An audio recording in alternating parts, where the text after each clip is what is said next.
Amidst the endless sands rises a city with azure domes, where palm trees and flowers are like an oasis of life, and the reflections of the holiday are scattered across the carpet. In the heart of the city, a hall sparkles, drowning in flowers and snow-white draperies, where the carpet is strewn with delicate petals. Rose petals slowly swirl in the air, and the smiles and joy of people fill the space with light and anticipation of a miracle. In the very center of this splendor stands a girl in an elegant dress, her hair adorned with fresh flowers, and her gaze full of dreams. She walks along a shining path towards a man. The hall is filled with light, flowers, and a majestic coat of arms with a golden bird. Her blue eyes tremble with excitement, but she quietly whispers words of encouragement to herself and boldly takes a step towards her destiny. In the golden light of dawn, a young man whispers to himself with determination, "Pull yourself together, Lilybush." Memories take us to a quiet village, where a girl with blue eyes catches a surprised look. Someone notices her resemblance to a person of royal blood, and this changes her destiny. A stern woman in a dark dress approaches the girl, her gaze full of interest. Thus begins the journey to the castle, where the walls hold many secrets and hopes. The girl becomes the royal maid and the double of the beautiful princess. All this happens because she bears a striking resemblance to Marian Erin Laura Louise Irula. The corridors of the castle are filled with the sound of footsteps and shouts, foreshadowing new trials and changes. The princess's voice sounds like the crack of a whip, and little Lily rushes to complete her next assignment. The paper falls to the floor and Lily quickly picks it up, catching a stern look on herself. The princess is irritated and urgently calls Lily, and in the girl's soul a dream is born of seeing goldfish in the pond. The majestic halls of the palace are filled with light, but for Lily they become a labyrinth of trials. The disappearance of a precious needle turns the day into a disturbing quest, and the threat of exile hangs in the air. In despair, Lily clenches her fists and decides she's had enough. She remembers her family and how important this job is because it feeds them for 4 months. Despite her fatigue and fear, Lily continues to search, believing that in just a little while she will succeed. In the rays of morning light, the girl in the blue dress dreams of holding on a little longer. She carries a tray of cups through the room filled with flowers and sparkle with a gentle smile. There is a tear in her eyes because the long-awaited day has finally arrived. The whole palace is filled with joy and flowers because the princess is getting married. She counted the days until this moment, dreaming of freedom and a new life. In her mind, she is sure that the princess will not take the humble maid with her. A hint of sadness and a slight hope for change appears in her gaze. In the silence of the great hall, she remains alone in the rays of the sun and her dreams. 6 months ago, the last sounds of war between the two great kingdoms died down. Victory came to Irula after 3 long years, but the land was scorched and the hearts of the people were full of pain. To prevent a new disaster, a peace treaty was concluded, sealed by a political marriage. The king tenderly protected his youngest daughter as if she were fragile crystal. But fate does not ask about feelings, and the palace doors open before a girl in a blue dress. Voices and laughter fill the room, and Lily, smiling, hurries to complete her next assignment. She endures the whims of the princess and the hot desert sun, dreaming only of holding out a little longer. But suddenly everything changes when the bride disappears just before her wedding. In a luxurious hall, under the rays of the morning sun, a girl in a blue dress bows before a stern advisor. There is alarm in his voice because the princess's wedding is in jeopardy, and there is very little time left. He orders that knights be sent immediately to find Her Highness and restore peace to the palace. The girl listens with surprise and fear to the news that a delegation from a neighboring kingdom has already arrived. In the golden light of the desert, caravans and horsemen greet guests, and among them a mysterious prince has already appeared.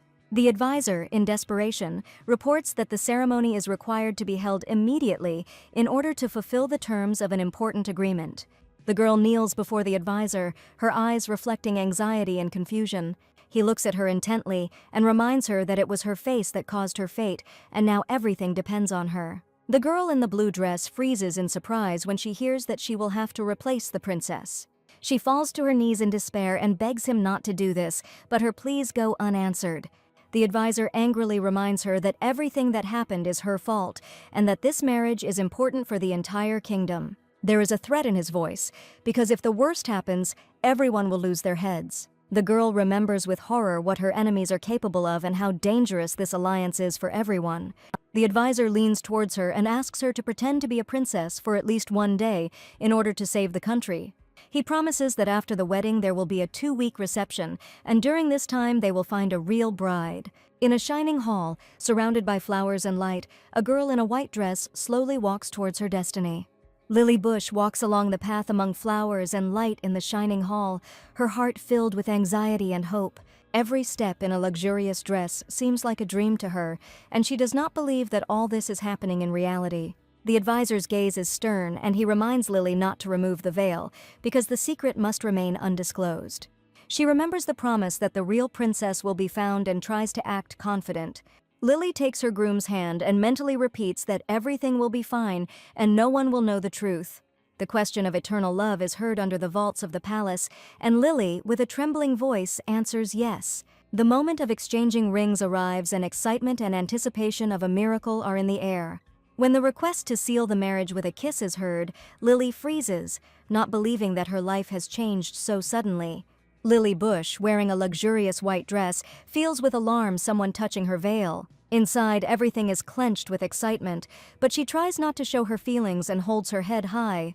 At that moment, her gaze meets the golden eyes of the groom, which reflect a soft light and mystery. Amidst the flowers and the glow, Lily feels for the first time that her story is just beginning and that something amazing awaits her. A week before the wedding, in the sunny drawing room, Lily Bush brings tea to the princess in the red dress and hears an unexpected question. The princess, with a tired smile, invites Lily to take her place at the ceremony and marry the prince instead of her. Lily shyly replies that she doesn't understand such jokes and silently notes another strange request. The princess angrily says that she does not want this marriage and dreams of escaping from the palace, away from her fate. There is despair in her words, and she is sure that the death of the beautiful princess will be a tragedy for the entire kingdom. Lily remains silent, not knowing what to answer, and feels tension and sadness hanging in the air. The princess decides that she is leaving and no longer wants to be a victim of other people's decisions and political intrigues. She assures Lily that if she agrees to marry the prince, everything will be fine and life will be filled with joy again. In a cozy room, Lily Bush pours tea for the princess in a red dress and listens to her unusual proposals. The princess dreams of escaping her fate and asks Lily to take her place at the wedding with a prince from a distant land. Lily gently refuses because she can't pretend to be a princess even if their faces are as similar as 2 peas in a pod. The princess remembers that the groom only saw her portrait and believes that the deception might work. She reluctantly admits that Lily does look like her, but is certain that no one can become a real princess. Her words sound reproachful and sad because she considers Lily naive and not understanding all the difficulties of palace life. Lily wonders why, after all that has been said, the princess still wants to change places with her and wonders where she is going to go. The princess, smiling, assures that she will be taken care of and that she should not worry because everything has already been decided. Lily Bush is surprised to learn that the princess trusts her friend Willard and is planning to run away for love. Anxiety is born in Lily's soul because she is not sure of the sincerity of this aristocrat's intentions. The princess, with shining eyes, talks about her feelings and dreams of her own wedding far from the palace. Lily cannot understand why she is being asked to become someone's replacement and asks questions about her destiny.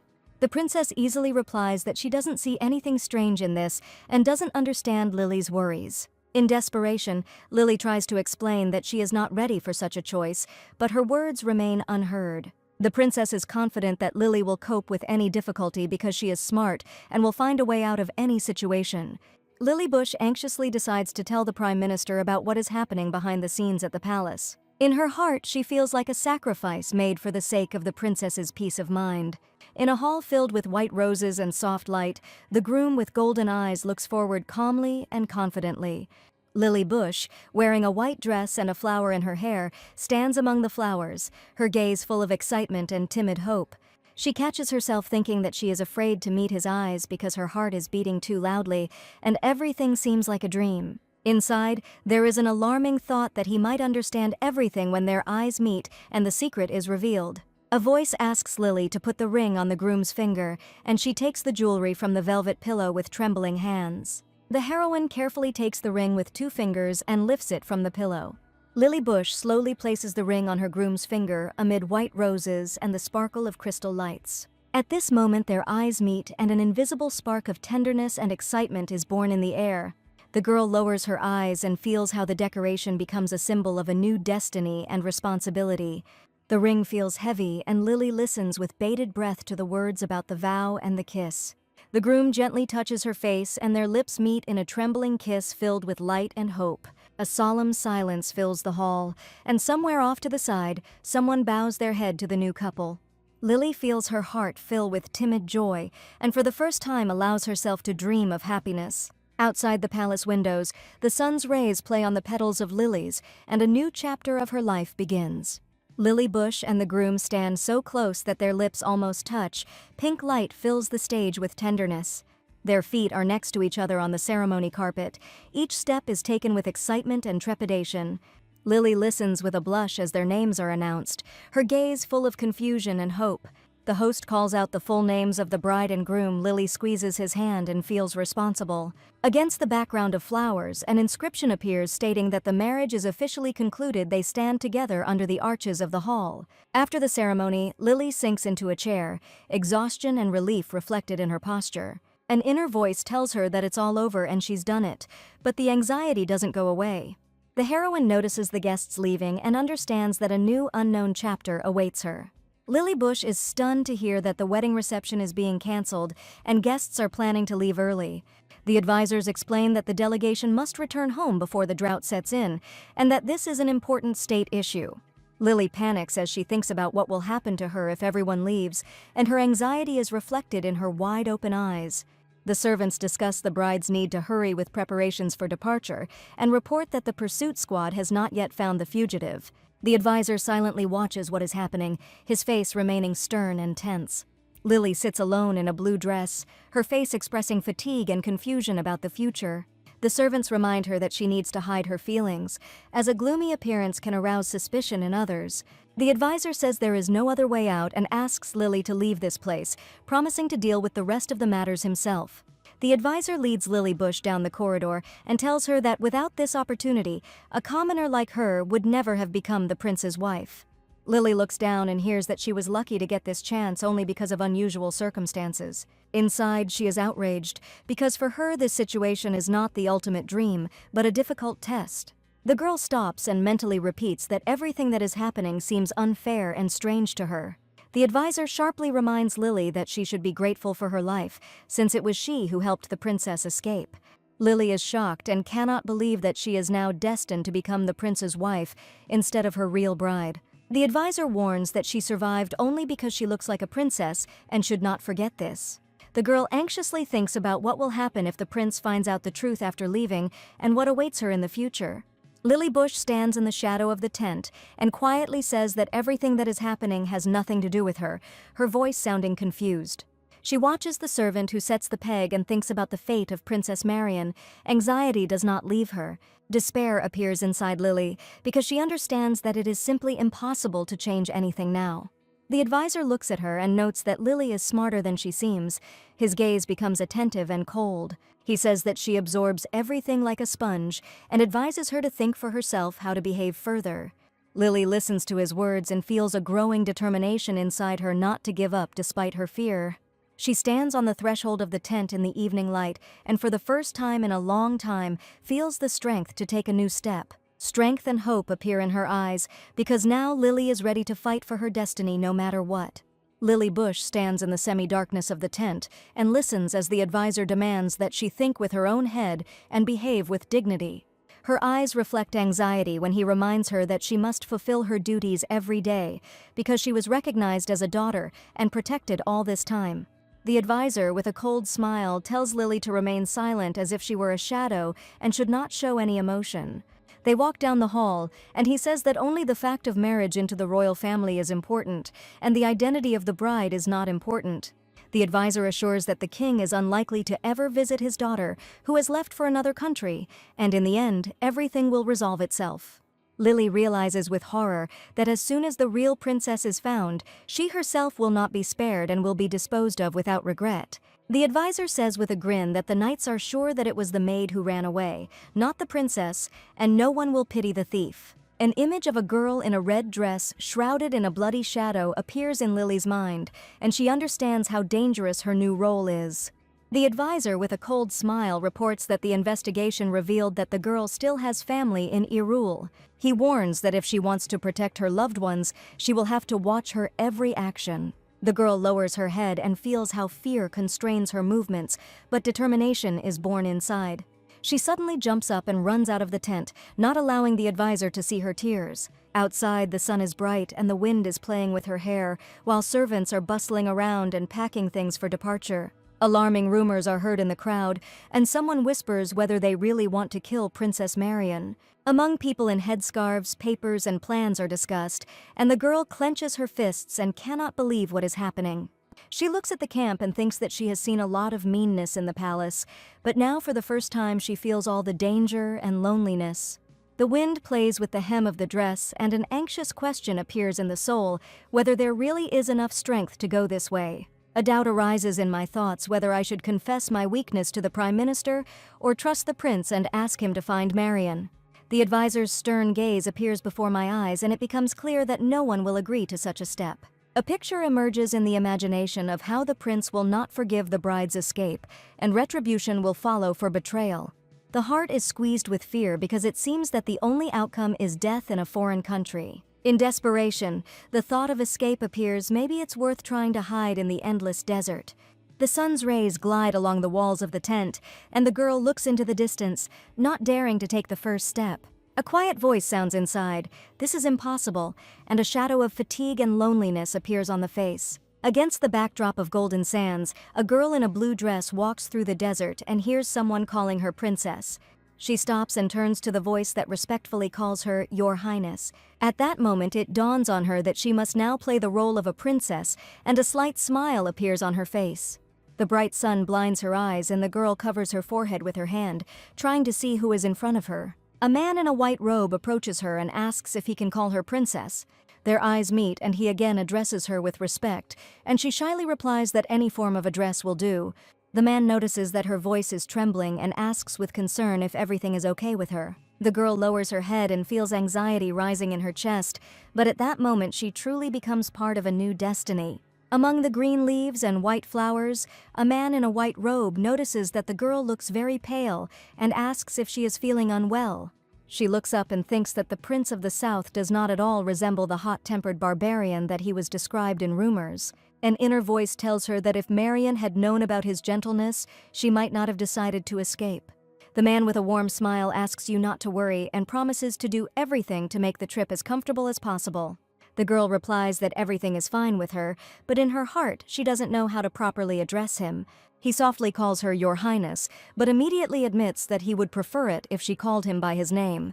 She sheepishly asks if this would be a breach of etiquette, but the man assures that there are no formalities between husband and wife. He says with a smile that he would like to address his wife freely and asks for permission to do so. The man says with a gentle smile that over time they will get used to each other and everything will become easier. He apologizes for his sudden departure and admits that he wanted to personally accompany his companion on the road. She asks her not to hide her fatigue and says that she doesn't need to put pressure on herself if she feels bad. She should say it directly. The girl thinks that he is too kind because he doesn't even suspect that next to him is not his real wife, but an imposter. Fear appears inside that if the truth is revealed, this kind smile will disappear and retribution will follow for the deception. She replies that she is just a little tired because of the changes and tries to remain calm despite her anxiety. The man reports that the preparations are complete and they can set off when she is ready. He adjusts his scarf and explains that in the desert, one should not expose one's skin, especially those who are not accustomed to the hot sun. A man carefully adjusts the veil on Lilybush's head, and their gazes meet among tropical flowers and soft light. He explains that this scarf protects from the sun, and his hand leaves a light, musky scent on the fabric. The guest notices that the veil is a little too big for the girl, but promises to bring her beautiful fabrics when they reach his lands. Lily shyly adjusts her scarf and her cheeks flush, feeling insecure in her new outfit. The man leans closer and says with a smile that if you don't hide the freckles on your face and shoulders, they will become even more noticeable. He admits that he finds these freckles charming and looks at her with genuine warmth. Lily's eyes widen in confusion, not understanding when he managed to notice such a detail. She frowns in embarrassment and thinks that this man is too attentive, and her heart starts to beat faster. Lily Bush wonders in surprise if this man was watching her so closely and why his words touched her heart so much.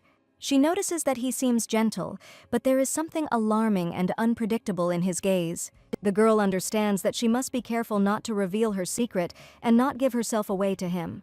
She feels his hand touch her shoulder, and a slight tension and fear of being exposed appears inside. The man looks into the distance among the golden flowers, and his face becomes serious as if he is hiding his true thoughts. He explains that exposing skin in the desert is dangerous, especially for those not accustomed to the scorching sun. His eyes reflect tenderness and care, and for the first time Lily notices how attentive he is to her. She remembers the past and understands that this person can become not only a test for her, but also support on a new path. In the dim light of night, a man's golden gaze is directed straight at Lily Bush, and this gaze seems too intense to her. She lowers her hands to her waist and feels her heart begin to beat faster from excitement and anxiety. The man notices that the real bride is very different from the portrait, and his words make Lily embarrassed. She smiles awkwardly and tries to hide her confusion, but he immediately asks if everything is okay with her. The man says that no painting can convey her beauty and asks her to ignore his compliments. Lily is surprised by his words and thinks that he simply wanted to emphasize her unusualness and did not intend to evaluate her.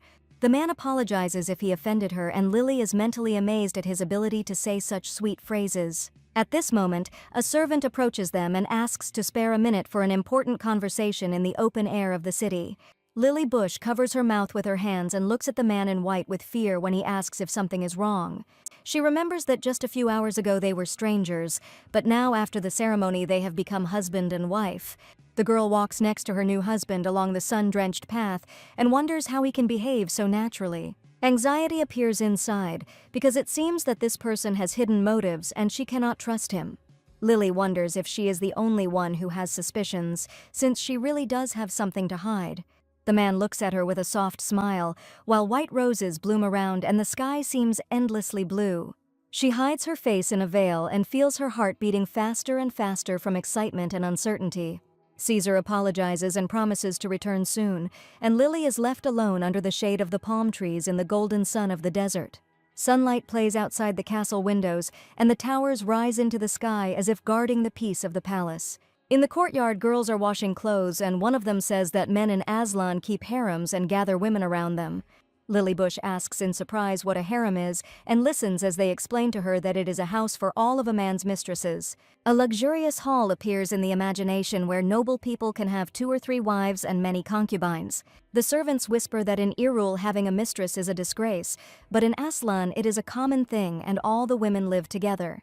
The girl with a basket in her hands watches their conversation and feels anxiety and misunderstanding growing in her soul. She thinks that if the rumors are true, Prince Caesar probably has a harem and a completely different life awaits her. In a dimly lit room, Lily Bush watches Prince Caesar surrounded by women and wonders if he can make the princess his concubine.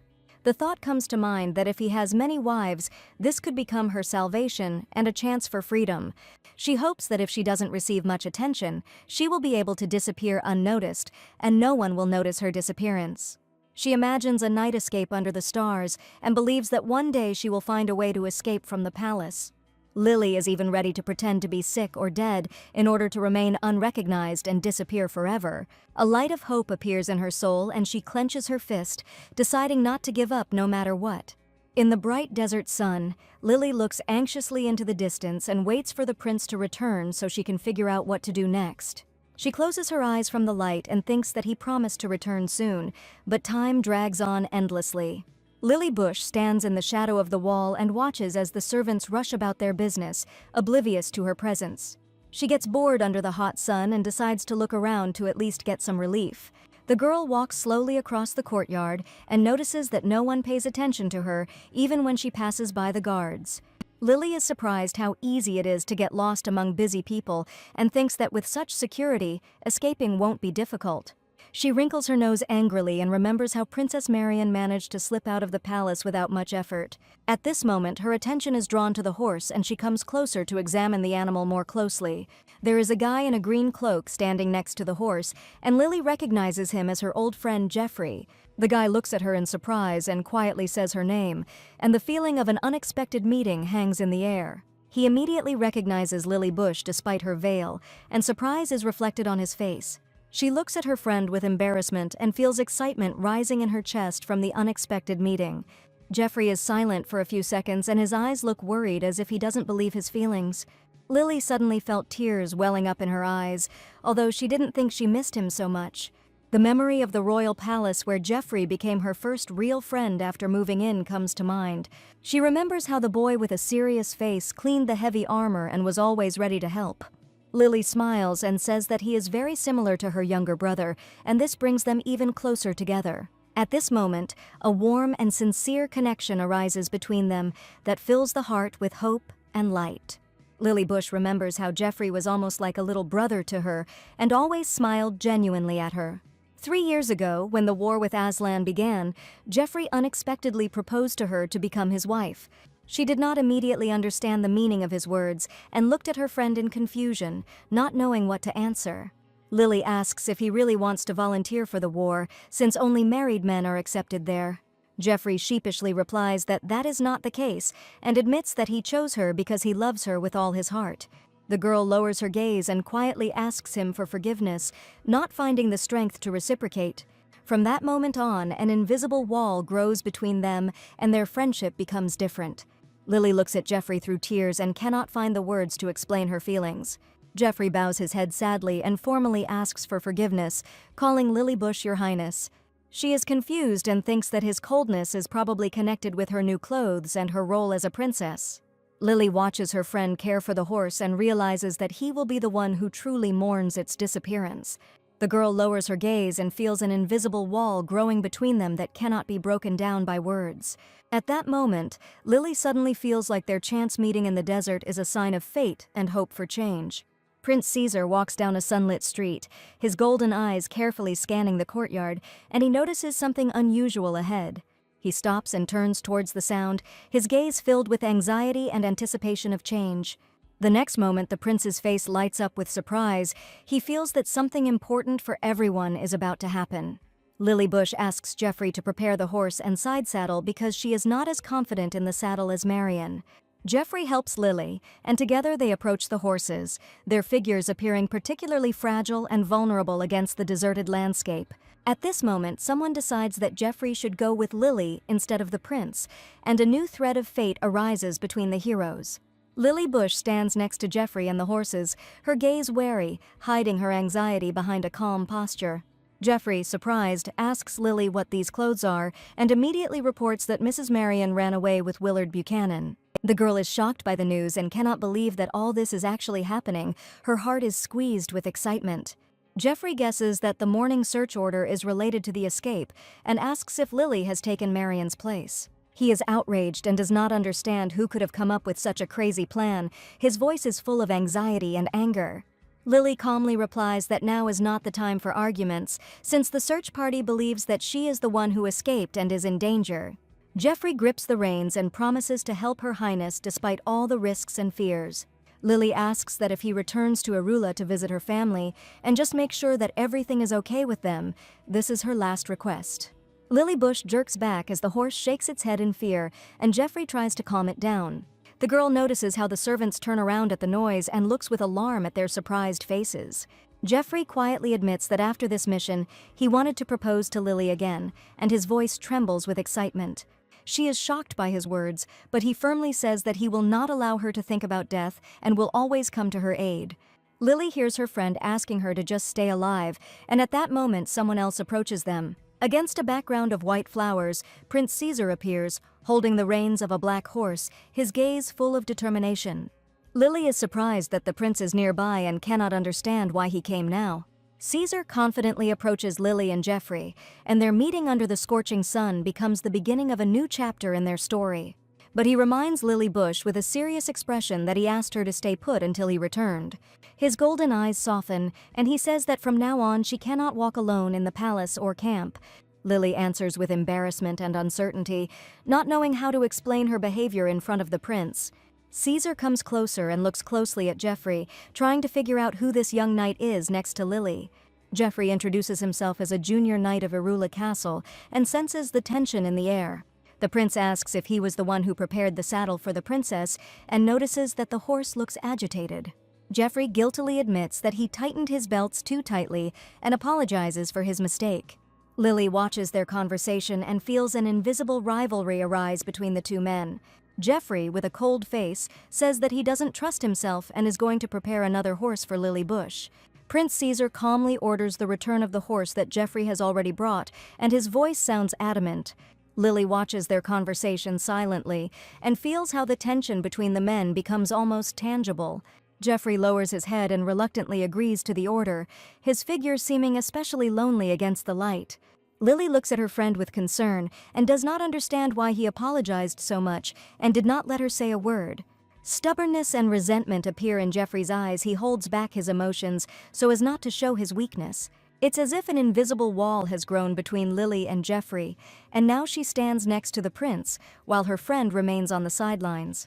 The girl looks into the distance and understands that their paths diverge, and that the unknown and new challenges await her ahead. Prince Caesar, with golden eyes, asks Lily Bush in surprise about the side saddle, and she, embarrassed, hides her face in her hood. The girl awkwardly explains that she chose this saddle because of her clothes, and the prince calmly agrees with her decision. He offers to accompany her personally, but Lily abruptly refuses and her cheeks flush.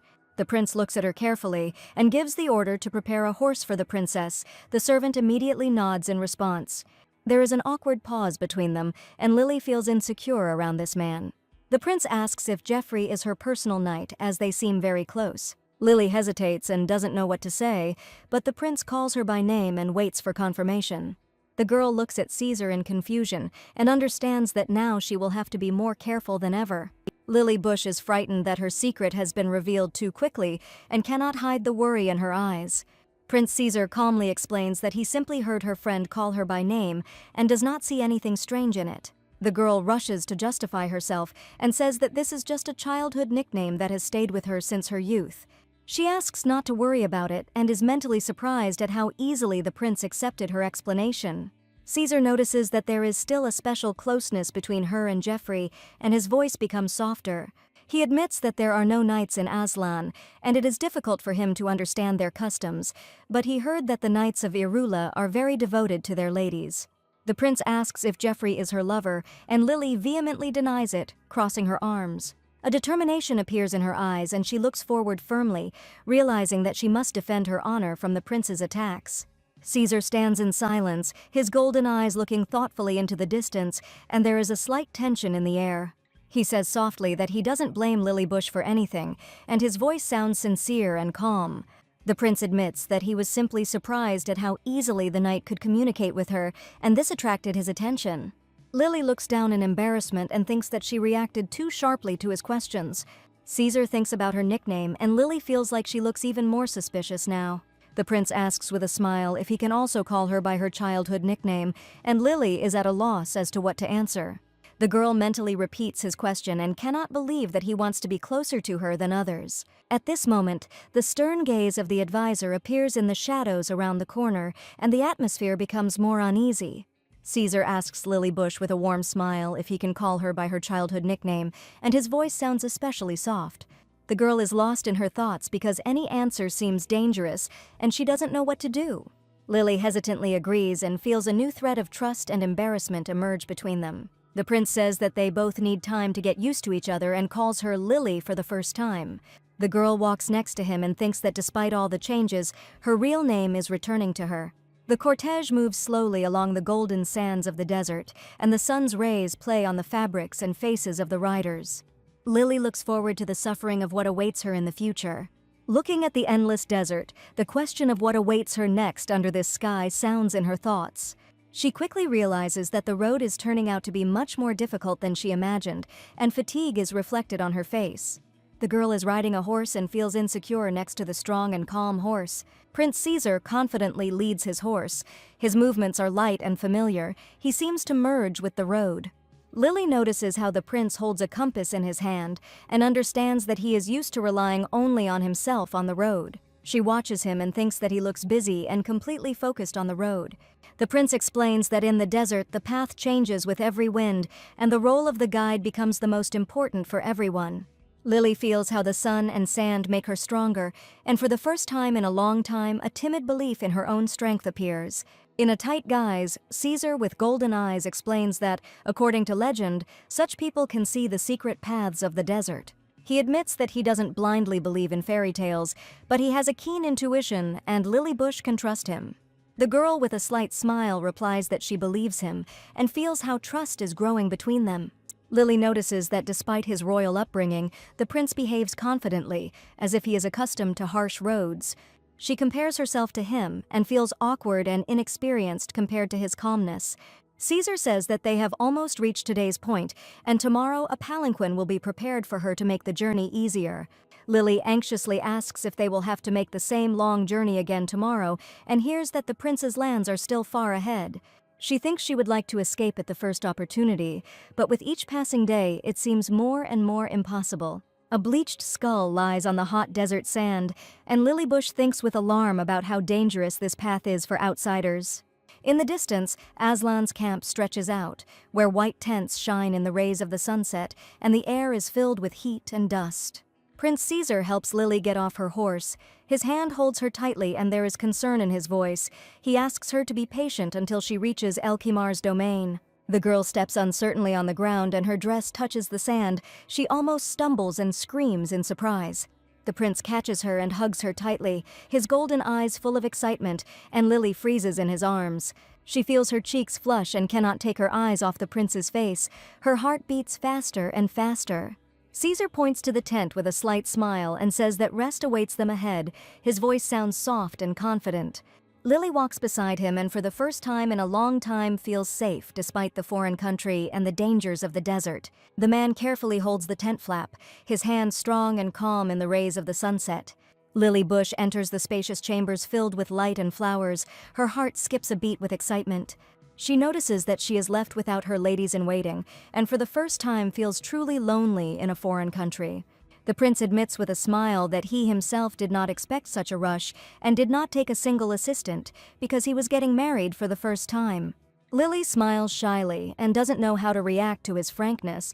Her thoughts are confused from fatigue. An image of Marion pops into my head, who would have already caused a scandal due to the absence of servants. The girl mentally repeats that now she is Marion and must behave with dignity despite her fear. She quietly reproaches the prince for his inattention, and in her voice there is a timid attempt to feel more confident. Caesar admits with a guilty smile that he forgot about the ladies-in-waiting and offers Lily Bush his help. Lily shyly refuses and says that she cannot allow him to do such things. She asks with an awkward smile if it will be difficult to wash in the desert and hopes for an answer. The prince brings a basin of warm water and a towel. Everything looks neat and clean. Lily is surprised at how quickly her request was fulfilled, and the prince says that he will watch from a distance. She looks at him embarrassedly, but he goes behind the screen, leaving her alone. Lily happily thinks that she will finally be able to wash herself, and a happy smile appears on her face. She feels rested, and for the first time in a long time there is a feeling of lightness and gratitude. Lily Bush hurries to finish her ablutions so as not to delay anyone and not arouse suspicion. She takes off her coat and sighs with relief, feeling how the fatigue disappears along with the road dust. The girl carefully holds the fabric in her hands and looks at the light that penetrates through the leaves and fills the room. Prince Caesar comes closer and gently touches her shoulder, his gesture full of care and support. His golden eyes reflect tenderness and Lily freezes, not knowing what to say at that moment. She feels how his embrace becomes unexpectedly familiar and warm for her. Lily closes her eyes and inhales the lingering scent of desert sand and the faint scent of Caesar. A quiet feeling of gratitude is born in her soul, and for the first time in a long time she feels safe. The heroine walks barefoot across the carpet, her light nightgown touching the floor, and silence reigns in the room. She sits down at the sink and leans her head tiredly on her hand, enjoying the coolness of the water after a long day. Behind the screen, in the semi-darkness, stands Prince Caesar, his silhouette standing out against the starry sky. Lily looks away thoughtfully and slowly combs her long hair, her movements calm and smooth. She lowers her head and a drop of water appears on her cheek like a tear in the silence of the night. The girl smiles and thinks how amazing it is that she was able to wash herself in the middle of the desert and feels renewed. She looks around the luxurious tent and is amazed by its richness and comfort among the sands. Lily's mind flashes with the story of Aslan's flourishing sea trade and how generously they live here. The heroine sits in the darkness and thinks that she has found herself in a completely different world where everything seems alien and unfamiliar. Her thoughts are full of anxiety. She is afraid of what will happen next and what will happen if her secret is revealed. She worries about her family and about Marion, who is being pursued by knights and does not know if she will ever find a way out. Lily is afraid that she will have to pretend to be someone else her whole life and never become herself. She remembers that a sea voyage awaits them and that escaping is becoming more and more difficult with each passing day. The girl hugs her knees and hides her face in her elbows. Her loneliness becomes especially acute in the silence of the night. At this moment, Prince Caesar carefully pulls back the tent flap and calls Lily by name, his voice soft and caring. Lily looks up to see the prince's golden eyes filling the room with light and hope. Suddenly she freezes in fear. Her cheeks are burning and her eyes reflect surprise and confusion.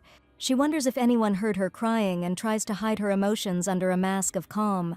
Prince Caesar comes up and carefully throws a light scarf over her shoulders, his gesture full of attention and warmth. An exquisite dinner appears on the table. Fruits and bread sparkle in the rays of the sunset. Everything looks festive and bright. Lily is surprised by the amount of food and says that it is too much for one person. The prince explains with a smile that this is a dinner for two, because now they will not only spend the night but also dine together. The girl exclaims in confusion that she didn't expect this, and her voice trembles from surprise. Caesar softly says that this tent is theirs to share and, although temporary, it is their newlyweds' room. Lily Bush, shocked, asks out loud what the prince just said, her face expressing fear and confusion. Caesar replies with a smile that he thought she already knew that they were going to spend the night together. For Lily, this becomes real news. The girl, in despair, explains that all of this is completely unexpected for her, and she is not ready for such a turn of events. She says that she is not in a palace, but in a desert without maids of honor, and did not even have time to wash properly, and is not mentally prepared. The prince is silent and looks at her, his golden eyes full of understanding. He remembers that there was not even an official ceremony. Lily clutches the edge of her cloak and looks at Caesar tensely, her gaze filled with worry and uncertainty. She tries to say something, but her voice trembles and the words get stuck in her throat. The night seems especially long. Caesar gently hugs Lily and suggests that they have dinner first to calm down a little and come to their senses. He invites Lily Bush to the table with a smile and says that the taste of the food should not be too bad. The girl replies that the food is simple because they are on the road and promises that in his domain he will treat her to luxurious dishes. Lily thinks that food is not so important now because she is worried about something completely different, and a shadow of anxiety appears on her face. The prince offers to drink some alcohol with dinner and holds out a jug of drink, his gaze open and friendly. Lily gets scared and suspects that he wants to get her drunk to take advantage of the situation, and anxiety appears in her eyes. Caesar says with a slight smile that if she doesn't tolerate alcohol well, she can just take a sip. The girl shyly agrees and her face becomes softer. She decides to try so as not to offend the prince. Lily carefully takes the glass and looks at Caesar. A slight excitement and interest in this evening appears in her soul. A man washes his hands in clear water, his movements calm and confident. There is bread and nut pie on the table. Lily Bush watches him in surprise and thinks that everything here seems unusual and new to her. They sit down at the table and the prince explains that the main thing in nomadic life is mobility and simplicity. He explains that desert dishes are prepared in such a way that they are easy to eat with your hands and breaks the bread into pieces. Lily takes the piece of bread from his hands with slight embarrassment and feels the warmth of his gaze. They exchange short phrases and trust develops between them, despite the differences in customs. The prince says with a smile that such a large tent is not usually taken on a trip, but an exception was made for newlyweds. He admits that the servants are happy about his marriage, and Lily, for the first time, feels like part of a new family and a different life. The heroine notices that the age difference with Prince Caesar is greater than she expected, and this surprises her. She recalls that royals often have marriages arranged for political reasons even before they reach adulthood. Lily is amazed that despite his age, the prince still hasn't taken a wife and finds this surprising. A jug of white drink appears on the table, and Caesar pours it into a golden cup for Lily. The girl accepts the cup with surprise and looks at the prince, waiting for an explanation of this custom. Caesar, with a warm smile, explains that in Aslan, newlyweds drink alcohol made from camel milk on their wedding night. Lily doesn't know how to refuse, but she doesn't want to offend the prince and hesitantly takes a sip from the cup. The taste of the drink seems unusual to her, and she understands that this evening will remain in her memory forever. With a blush on her cheeks, she raises the cup and feels her heart begin to beat faster. She takes a sip and passes the cup to Prince Caesar, his golden eyes looking at her with warmth and attention. The prince drinks from the same cup, and Lily notices how his lips touch the edge, and excitement appears in her soul. At this moment, a special closeness arises between them, and everything around is filled with light and colors. Their lips meet in a tender kiss, and Lily freezes in the prince's arms, forgetting about everything in the world. She steps away, embarrassed, and cannot believe that all this is happening to her in reality. The prince explains that this ritual symbolizes the unity of their destinies, just as wine is mixed in one cup. He promises that he will not do anything to make her drunk and wants to first earn her trust. Lily looks at the outstretched hand in surprise and feels hope for the first time. The man says that to prove their marriage, they will have to share one bed. His voice sounds calm and confident. Lily Bush anxiously asks if he will be able to maintain control if they are close, and hears that her trust is most important to him. The prince extends his hand and asks if she believes him to take his hand and follow him into a new life. Lily feels alone in a foreign country, as if she is walking in pitch darkness, not knowing what lies ahead. At this moment, the prince's words about protection seem like a sweet temptation to her, and she looks at his open palm. She understands that now, most of all, she needs a shield that she can trust, and is looking within herself for the strength to make a choice. Lily can't let go of the lifeline extended to her and decides to trust this man despite her fear. She lowers her head and slowly takes a step towards the prince, allowing hope to enter her heart. Caesar looks at Lily Bush with a soft smile, his golden eyes full of hope and calm. Inside Lily, the thought sounds that their relationship began with a lie, and this is a heavy burden on her heart. The prince extends his hand and asks if she would like to trust him and take a step towards a new life. Lily lowers her gaze and hesitates for a long time, but a timid hope for change is born in her soul. She slowly reaches for his hand, and their fingers touch in a tender and trembling gesture. A warm light appears in Caesar's eyes. He smiles reservedly and takes a step forward. Lily feels her heart start to beat faster, and for the first time in a long time, she feels not alone. The man carefully embraces Lily, and she allows herself to relax in his arms, trusting this new feeling. He holds Lily Bush close to him and thanks her for her trust, his voice sounding sincere and warm. Lily freezes in his arms, her eyes wide with surprise and her heart filled with excitement. The prince easily lifts Lily into his arms, and she cannot hold back a surprised cry, not believing that all this is happening for real. His steps sound confidently on the floor of the tent, and Lily thinks that it looks like a joke, but a timid joy appears in her soul. Caesar picks her up and carries her to the bed. Lily, not understanding what is happening, hopes that this is a joke. Lily Bush lies alert, listening to every sound, her eyes wide in the darkness of the tent. She notices Prince Caesar taking off his shirt, his silhouette appearing particularly impressive in the semi-darkness. The girl instantly wraps herself in a blanket and tries to hide away from his gaze, her heart beating faster and faster. A thought pops into her head that maybe she should just run away, but fear of the guards hinders her movements. Lily understands that if she goes outside the tent, the prince's men will break inside and everything will only get worse. She stealthily watches Caesar's back, his muscular figure standing out against the white flowers and soft light. The girl is haunted by bad thoughts, so for her own safety, she hides under the blanket. Lily is unable to relax due to extreme tension. Caesar touches her body sharply, causing the heroine to shudder. She turns around sharply and sees Prince Caesar next to her, her voice trembling as she says that she is not yet ready to fully trust him. The prince gently asks her to be silent and explains that they could be overheard, and asks her to be patient a little longer for the sake of appearances. Lily looks at him in surprise, and he watches her reaction closely, his golden eyes full of determination. The prince gets out of bed and sits on the edge, his silhouette standing out in the soft light of the room. Lily watches him from under the blanket. He approaches the candle and blows out the flame with one movement, making the room darker and quieter. In the silence of the night, Lily finds herself in his arms, her long hair scattered across the pillow and her heart beating faster and faster. She asks what's going on and hears in response that there are too many curious glances directed at them and they need to be careful. The heroine lies in the arms of Prince Caesar and listens with anxiety to his words about how they will have to play out their first wedding night convincingly. Lily is surprised that they are actually being watched and feels the tension in the room become almost palpable. The prince says with a smile that everyone is interested in why he was alone until such an age, and Lily finds herself curious too. She looks into his golden eyes and asks him to tell her the truth about his past and the reasons for his loneliness. Caesar begins to explain that in Aslan, the succession of power is a bloody struggle and only the strongest survive. He says that his father has 32 children, and 19 of them are princes who have to learn to survive from childhood. Lily listens in horror as out of 19 princes, only 8 survived to adulthood and only 3 received their lands.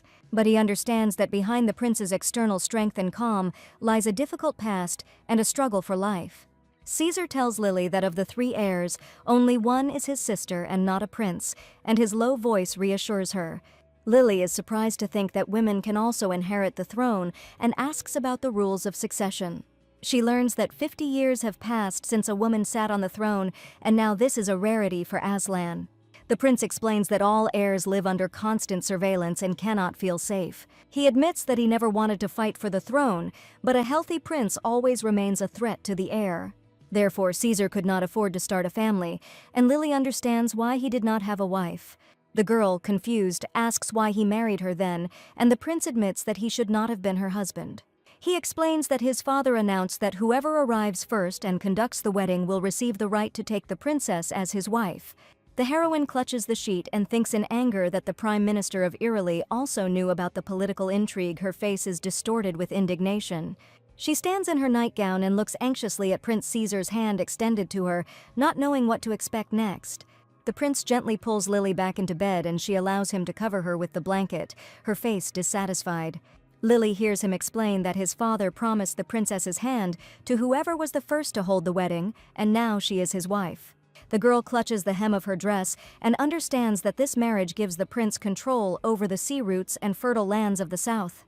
Caesar says that other princes will fight for her, and the only one who will not become a rival is his sister Salome. Lily is horrified to think that sacred marriage has been turned into a political struggle and calls it barbarism. She looks at the prince and asks if he didn't want the throne, why did he choose her and make her his wife? The man lies on the bed and looks at Lily, his golden eyes glowing with a soft smile and calm. Lily turns away shyly, her cheeks flush and her heart beats loudly with excitement and new feelings. She recalls that there are 3 factions in the kingdom claiming the throne, and the party of Princess Salome is considered the strongest. Caesar explains that he supports an heir named Passard, and it was he who was supposed to marry Lily. Against the backdrop of golden sands, the prince explains that he was the closest to her and therefore married her instead of his brother. Lily thinks that this marriage is beneficial for Passard and understands that the prince's kindness was part of a political game. Caesar admits that the reason for their shared bed is not passion, but the need to maintain appearances for others. He says that from the moment of their wedding, all their actions were under surveillance, and now they have to play their roles to the end. Even though they are in the newlyweds' tent, they cannot achieve privacy, since at this moment many eyes are directed at them. The prince explains that their every move is being watched, and that if he lets his guard down, enemies will try to kidnap her. He says that the safest place for Lily now is next to him, and she agrees with trepidation. The girl wonders why they are so close and for the first time feels the warmth of someone else's body so clearly. Lily asks if he hates her and hears in response that this is not so. She simply does not hope for anything anymore. She thanks fate that the prince is polite and does not take advantage of his advantage, but she feels vulnerable. Caesar tenderly says that even if she says no, he is not going to let her go.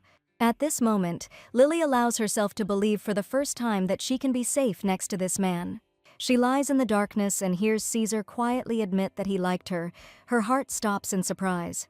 Lily anxiously asks if he really won't do anything, and the prince, smiling, promises that he won't cross the line if she doesn't want him to.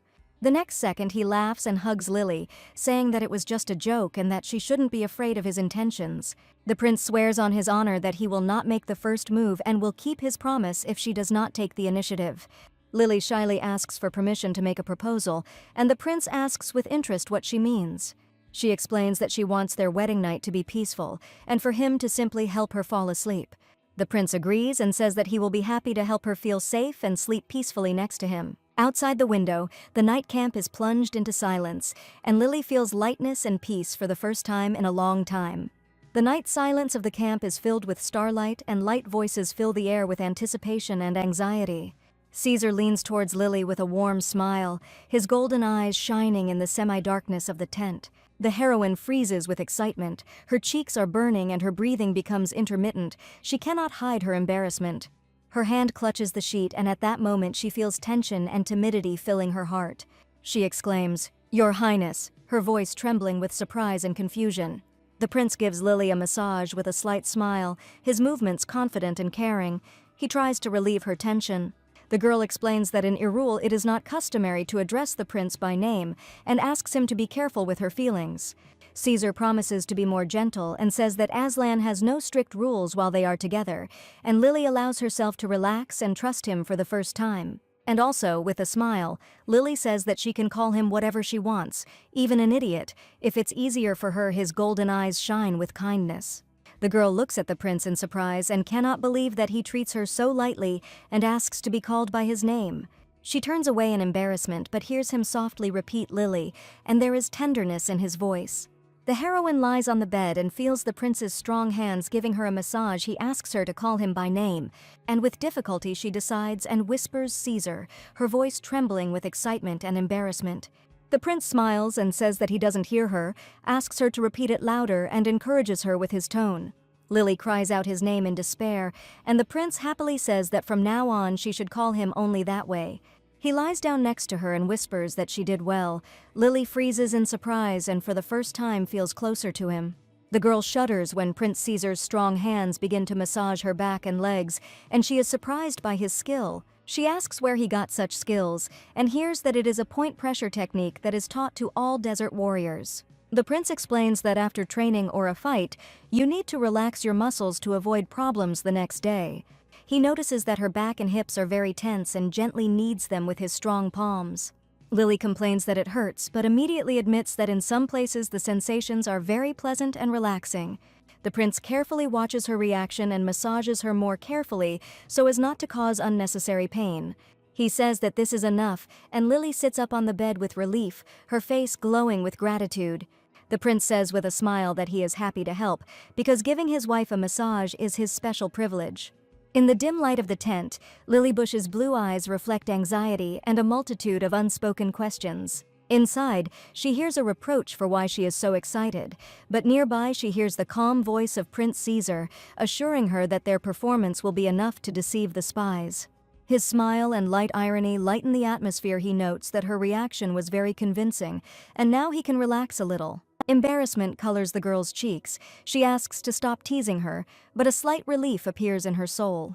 The warm evening brings them even closer together. They sit next to each other and trust, and a feeling of security arise between them. The prince gently reminds that there is a long journey ahead and advises to get a good rest to gain strength for the new day. In his arms, fears and worries disappear for the first time in a long time. Lily feels safe and is warmed by this feeling.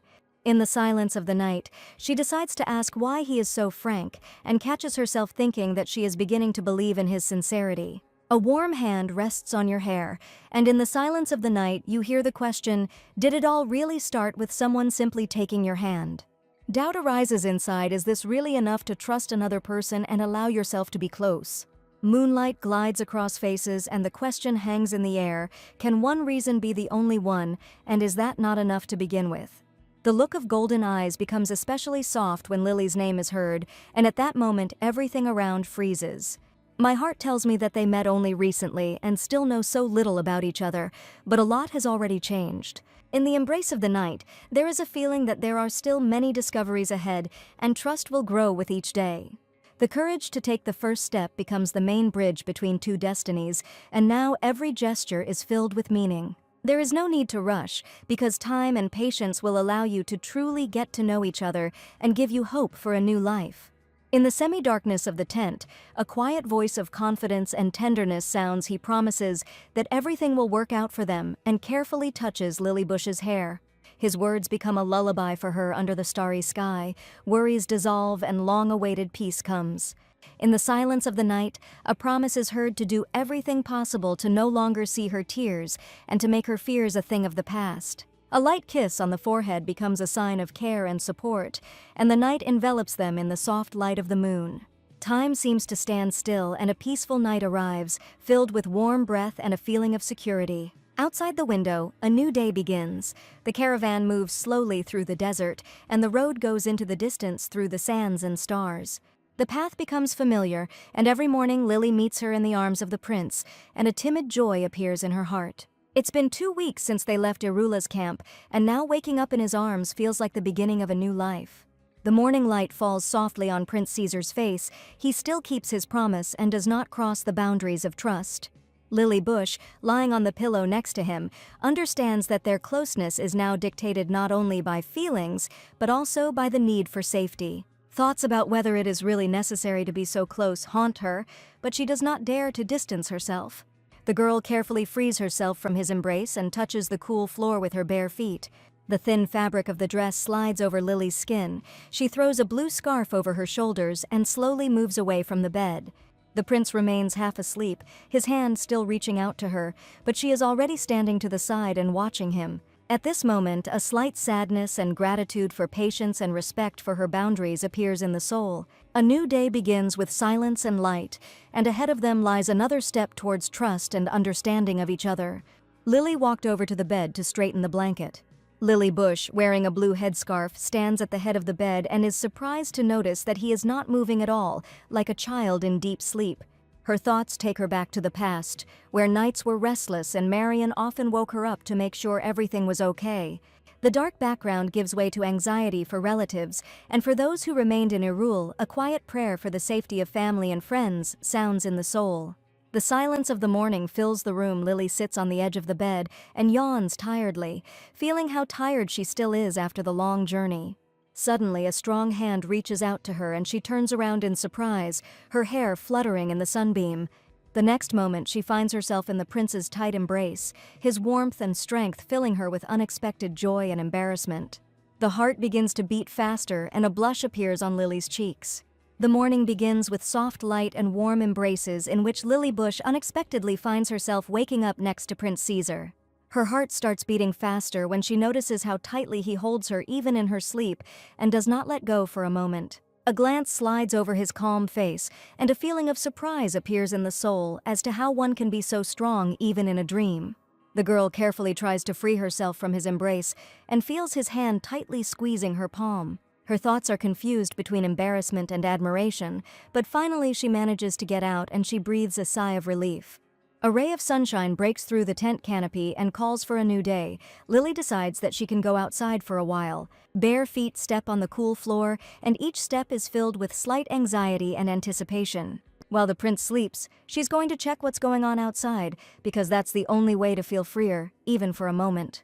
The first attempt to leave the tent is interrupted by an unexpected voice, and Lily Bush freezes on the threshold, feeling trapped. Anxiety spreads inside when Prince Caesar advises not to leave the camp, as danger can lurk around every corner. Even if he manages to escape Absol's killers, thoughts of poisonous snakes and scorpions haunt him. It turns out that the prince had not been sleeping all this time, but had been watching her every movement and woke up at the slightest noise. In response to the apology, he gently says that there is no need to ask for forgiveness, because safety is the most important thing. The morning is filled with light and slight fatigue, and in Lily's soul the question arises, will they always have to share the same bed? His gaze glides over the prince's golden eyes, and he admits that he has been thinking about this a lot in recent days. A new closeness and trust arises between them, and even more trials and frank conversations await ahead. The morning begins with slight embarrassment when a voice from her bed asks if she is getting up too early. A thought flashes inside that the habit of waking up at dawn remains from the time when Lily Bush was a maid. The answer must be chosen carefully, because you can't reveal your secret, and the girl refers to a change of scenery. The room is filled with soft light, bare feet step on the carpet, and a slight uncertainty hangs in the air. The prince says with relief that he is glad if the reason is not his, and his words sound almost playful. He admits that he is gradually getting used to sharing a bed with Lily, but it still seems strange. His gaze glides over her figure and a slight tension filled with anticipation arises between them. Lily asks with a smile why he looks at her like that, and hears in response that for him, this is the first such experience, and every morning next to her is truly new. The morning is filled with a slight awkwardness when the conversation turns to assassination attempts, and both can't help but smile at this strange topic. There is a feeling of exception to the rule in the air, because it is not every day that one has to remember such dangers. The prince's golden eyes look with tenderness and slight irony. His posture is relaxed and his smile is sincere. Embarrassment is building inside Lily Bush. She can't take her eyes off his face and feels her heart start to beat faster. At that moment, his gaze meets hers, and he quietly says that the color of her eyes reminds him of the warm southern seas. Everything inside freezes, and for the first time the girl catches herself thinking how wonderful this man next to her is. Excitement and delight are reflected in her eyes, and a slight blush colors her cheeks when she hears a compliment. The morning light plays in Lily's hair and she involuntarily smiles, realizing that this day began with something new and important for both of them. The morning begins with a light touch when the prince admits that he still does not believe that he has a wife. Lily Bush is embarrassed and doesn't know how to react. Her cheeks are flushed. Suddenly he kisses her on the cheek and says that this is not a bad experience for him at all. The girl is in shock and cannot believe that all this is happening in reality. Her heart beats faster. The prince explains that such a kiss is a common greeting in Aslan and smiles. Lily doesn't believe that such a greeting exists and why it seems so personal. The prince insists that in his country it is as common as a handshake and is used at banquets. The girl is amazed and cannot imagine that such moments can be part of everyday life. After a light breakfast, only empty plates remain on the table and sunlight plays on the glasses. There is a sense of calm in the room, and Lily Bush thanks me with a smile for the delicious food. Prince Caesar asks if she liked it, and there is genuine concern in his voice. In response, the girl nods and catches herself thinking that such moments are becoming more and more valuable to her. The prince's gaze softens, he bows his head and lightly touches her hand in greeting. Lily is surprised by this gesture because for her it seems unusual, but in Aslan it is a common form of politeness. A slight thrill of excitement appears inside when he asks to wait a little and promises to cook the food himself. The girl remains alone in the room and watches as the sunbeam glides across the floor, and a new day and new discoveries await them ahead. Bright sunshine greets the couple at the entrance to the tent as the prince takes Lily Bush by the hand and leads her through the camp. A slight embarrassment appears inside, but the warmth of his palm gives confidence and supports me on this new day. The girl's gaze becomes determined. She tries to keep up and not show her excitement in front of others. The prince's golden eyes glow with approval. He smiles and squeezes her hand tighter as if promising protection. Suddenly, Lily stumbles and mentally scolds herself for her clumsiness. It seems to her that everyone is looking only at her.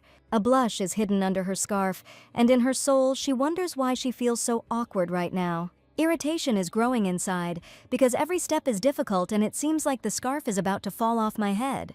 At this moment, a servant looks into the tent with a tray, and Lily tries to pull herself together so as not to reveal her feelings to strangers. Suddenly, a servant with a tray kneels in front of Lily Bush and a surprised pause hangs in the room. His gaze is full of confusion, and on the tray there sparkles an elegant goblet of clear water.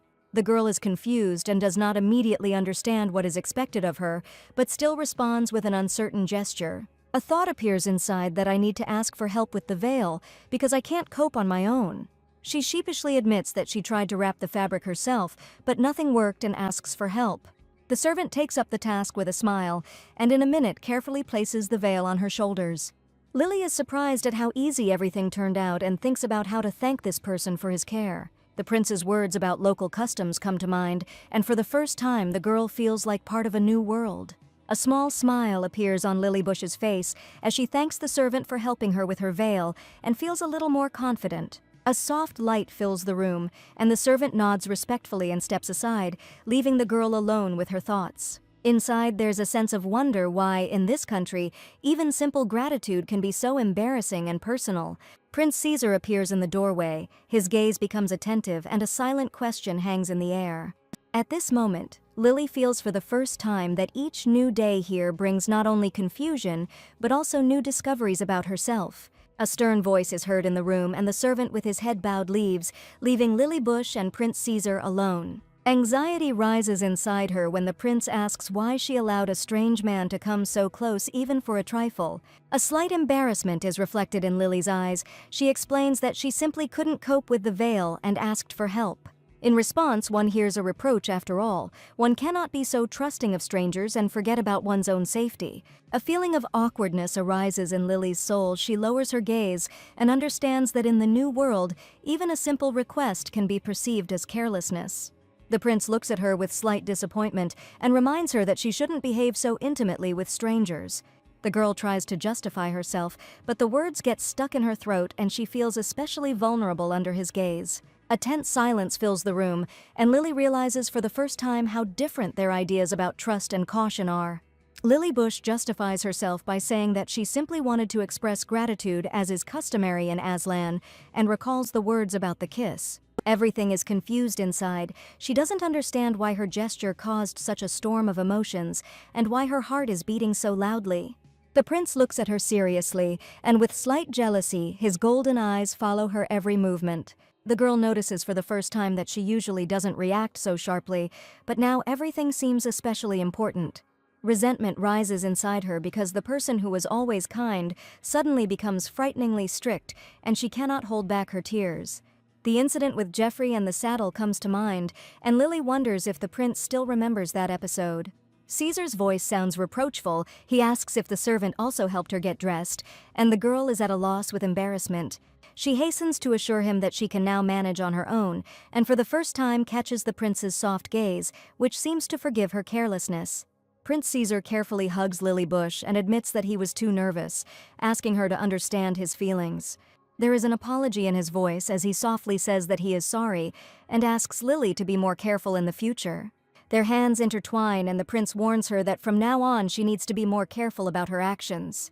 Silence falls in the room as he admits that he doesn't want to see such scenes anymore, and his words sound especially serious.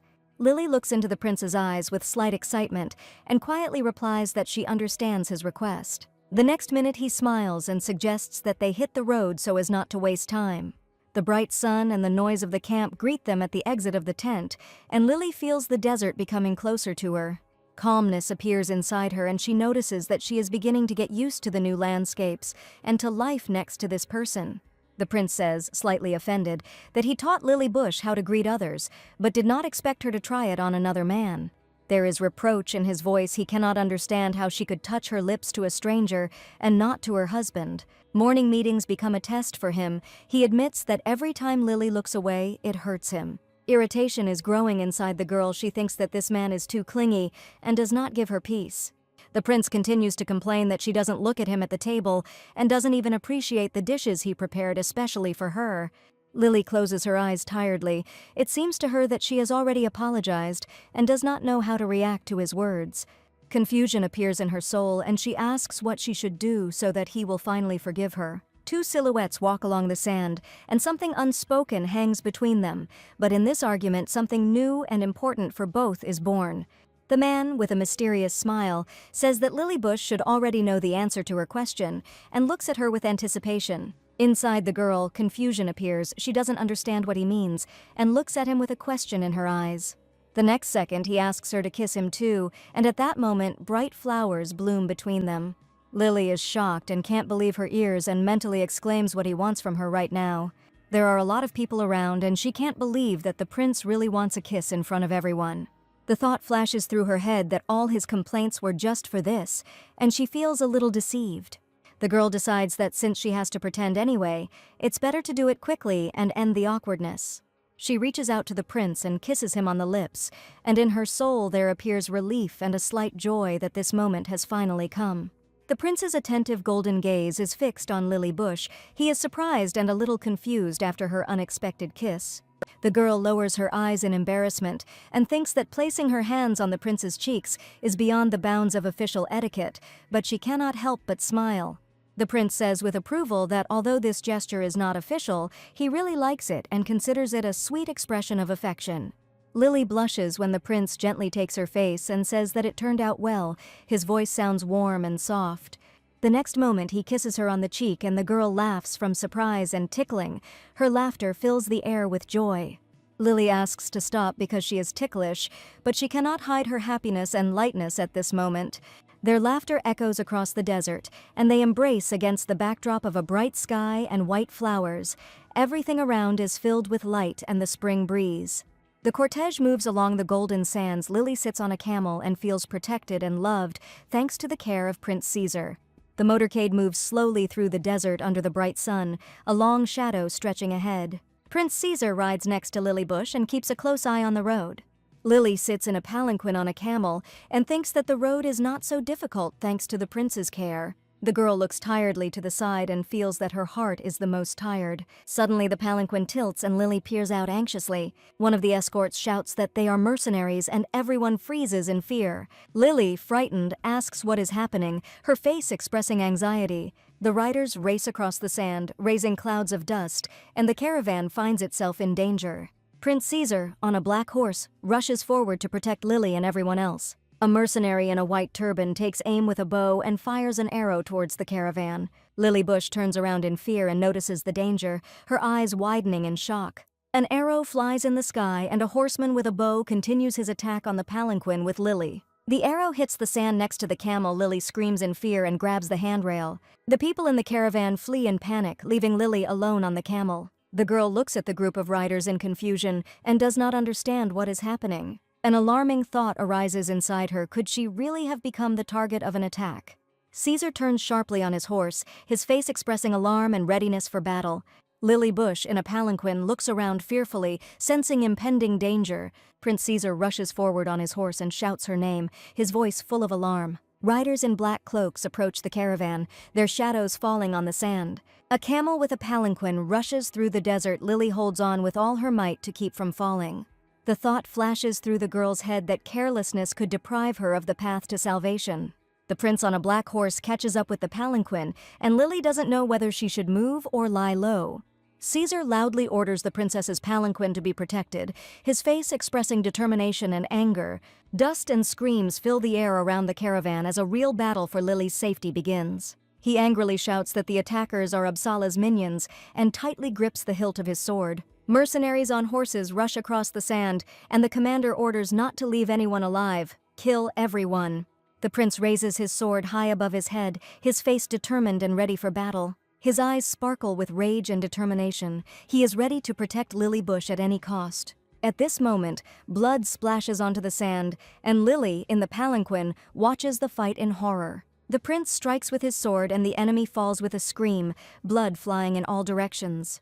The prince's face is covered in blood. He fights without sparing himself, and cries of pain and fear can be heard around him. Lily looks at what is happening in horror. Her eyes are full of shock, and she hears the enemies screaming to kill them all.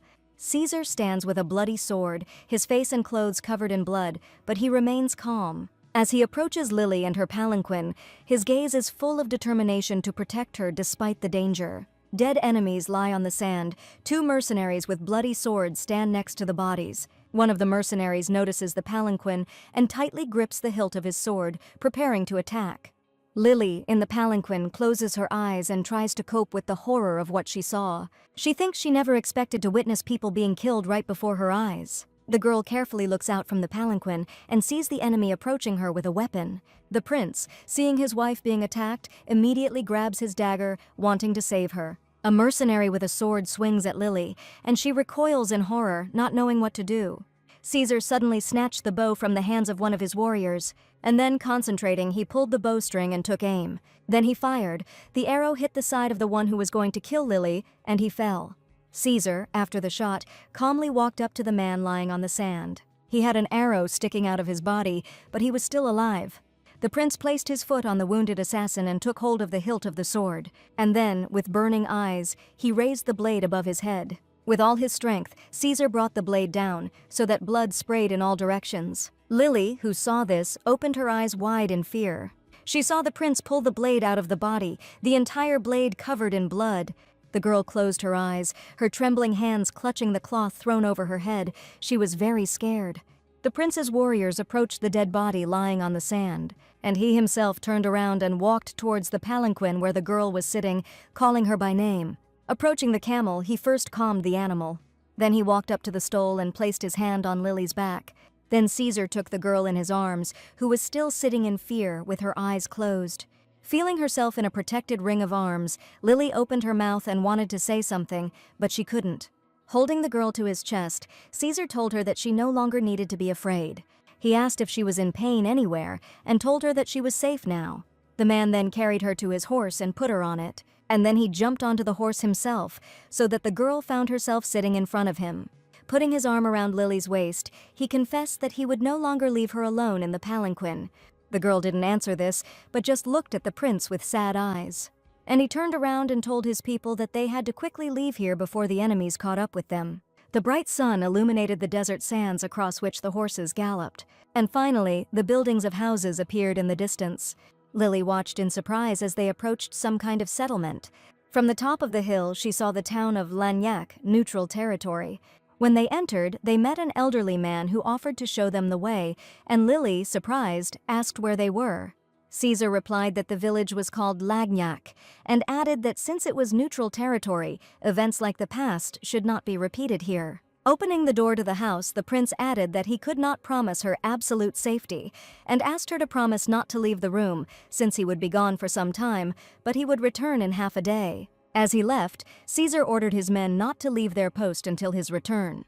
As Caesar walked down the street, he suddenly heard someone calling him. It was the girl who bowed and reported that she had studied the question they had discussed. She added that people said that the princess had disappeared that night and several knights were with her. Caesar, leaning against the wall and folding his arms across his chest, asked if there was anything else. To this, the girl replied that the royal artist had confirmed that there was no record of Princess Lily, which surprised him. The man remembered looking at the girl's back, her hair fluttering in the wind. And there was also a moment when I noticed that she looked nothing like her portrait. Caesar also remembered how difficult it was for the girl to ride side saddle, and also how bitterly Lily cried on the first night in the desert, thinking that he couldn't hear. At that moment, he assumed that the princess was not real. Lily, left alone in the house, remembered that when she was left alone in the desert, she realized something. Namely, the face that appeared before my eyes did not belong to one of my relatives. Lily realized that it was the face of Caesar, who was rushing to her aid. The girl thought sadly that if the prince knew the truth, he would come to her aid. At that moment, Caesar opened the door of the house and, saying that he had returned, entered the house. Seeing him, Lily looked at his face and simply said, "Welcome back." His clothes were still covered in blood after the battle, and he did not respond to the girl's words. Suddenly, Lily noticed a small wound on the man's face, and plucking up her courage, she told the prince that he had earlier. The man, touching the wound on his face with his hand, replied that there was nothing serious there. When Lily added that it needed to be treated, Caesar simply waved it off, saying that it couldn't even be called a wound. When he walked away from the girl, she assumed that the prince was irritated by something. The girl watched Caesar looking out the window and realized that she wanted to take care of him, and when the man cast an attentive glance at Lily, she sadly thought that she was only a stunt double for the real princess. And she said out loud that even if it wasn't now, he needed to remember to apply medicine to the wound. Hearing this, Caesar pressed his lips tightly together in irritation, and then, approaching the girl, he added that he didn't want her to worry. When the prince added that she shouldn't worry about his wounds, Lily realized that it was said rather coldly. Then Caesar said that he would go out for a while, and asking her to rest in the room, he left, leaving the girl to look after him in bewilderment. She didn't understand why the man started behaving this way, and Caesar, going outside, tried to contain the anger that had settled inside. He clenched his fists hard to calm himself down. After some time, his gaze became cold and calm, as if he had made some decision. Lily, looking at the closed doors, wondered why the prince was acting so distant and whether something could have set him off. She remembered that even when she asked the servant to tie her veil, Caesar was not so cold. The girl then suggested that he might be angry that she had put everyone in danger. Walking around the room and removing her veil, Lily still did not understand the prince's behavior. The girl became angry and thought that if he was going to push her away like that, then he shouldn't have been kind to her in the first place. Lily suddenly realized that the man had stirred her heart. The girl admitted to herself that she had developed feelings for Caesar. Having folded the veil carefully, Lily decided that it did not change anything. Sitting on the bed, she sadly realized that she was just a substitute for the real princess.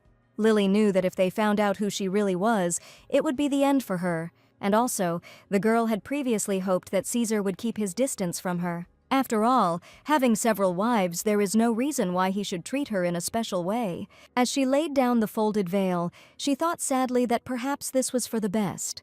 Sometime later, Lily stretched and wondered how much longer she had to wait here. When the girl decided to smooth her hair, she heard a knock at the door. Looking there, the girl saw an elderly woman who brought her food on a tray. Lily watched in surprise as she placed the tray of food on the table. And then she said that she had a request, which surprised the elderly woman. After listening to the girl's request, the woman brought her the finished medicine. Lily was very happy and, smiling, said that it was simply incredible. Approaching the woman, she thanked her and kissed her on the cheek.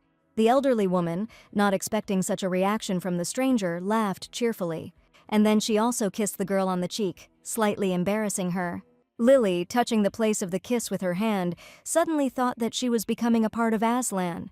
The sun was quietly setting behind the horizon, painting the sky in bright colors, and Lily hoped that Caesar would return soon. Sometime later, the prince entered the house, apologizing for being late and explaining that the meeting had dragged on. The girl looked at his cold face and compressed lips.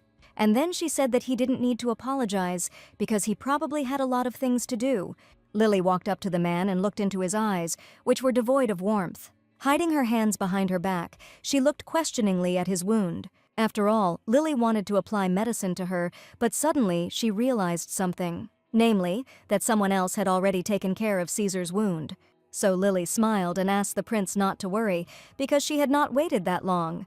She said that she stayed in the room the whole time, and also that they brought her food. Suddenly, Lily saw an unfamiliar girl peeking out from behind Caesar. She turned her head and looked at her carefully. Suddenly, the prince noticed that Lily was holding her hands behind her back and asked what she was hiding there. Frightened by the menacing tone in which Caesar asked, the girl stuttered and answered that nothing special. Angrily, the man added that just a few hours ago she had almost been killed by mercenaries, and now he had to immediately check everything suspicious. Caesar asked to show Lily what she was holding in her hands, and added that perhaps there was a reason why this was impossible. The girl looked at him in surprise, not understanding what he was talking about. After thinking for a bit, Lily realized that there was some sense in the prince's words. Holding the medicine behind her back, the girl thought that it was quite possible that she was on edge after almost losing her life. Lowering her head, Lily pulled her hands out from behind her back and, holding the medicine in her palms, looked at them. Opening her palms, she explained that she had asked the woman who brought her food to bring medicine to treat her wounds. Hearing this, Caesar asked with excitement if she was wounded, to which the girl answered in the negative and added that she wanted to treat his wound. Caesar, hearing Lily's answer, was simply amazed that she wanted to take care of him. And Lily stood in front of him, still holding the bottle of medicine in her hands, and tears appeared in the corners of her eyes. Caesar, embarrassed, coughed, and then said that his wound was not serious enough for her to worry. At that moment, the girl standing behind the prince asked if she could leave. After all, she had conveyed to him all the messages from Prince Passard, and she needed to return to her post. Hearing about Prince Passard, Lily looked at them questioningly, and Caesar at this time replied that although he did not like it, he understood the enemy's intentions. As he let the girl go, the prince added that she should contact him as soon as she finished her work. Already throwing on her veil, the girl watched as Caesar took the medicine from Lily's hands. And then, when she left, the princess looked after her for some time. Over the neutral city of Lanjak, night fell, illuminated by the stars that shone in the night sky. Lily, sitting on the bed, watched as the prince lit a candle, and then she asked him who the woman who came with him was. Caesar responded indifferently that she was nobody, and the princess did not need to worry about her. But for some reason this answer did not calm Lily down, but on the contrary made her think. She remembered the man apologizing to her for his frivolity, and also the way he offered her something to eat before discussing anything. She also remembered how the prince said that as proof that they became husband and wife, they would share the same bed, and asked if she could trust him. Remembering all this, Lily realized that Caesar did not look like a liar at all, but she couldn't contain her curiosity and looked closely at the man, causing him to ask the girl what happened. Lily closed her eyes and looked embarrassed, and the prince sat down on a chair, getting ready to listen to her. Embarrassed, the girl did not know how to start a conversation on the topic that interested her. Finally making up her mind, Lily asked Caesar if the woman was part of his harem, and she added, "Really, when they get to his lands, she too will become part of the harem." At that moment, Lily imagined the prince lying on pillows, surrounded by beautiful women. Caesar, hearing these questions from the girl, opened his eyes wide in surprise. And then, covering his face with his hand and smiling, he said that she never ceases to amaze him. To this, Lily replied that before coming here, she had heard various rumors, but Caesar unexpectedly replied that he did not have a harem.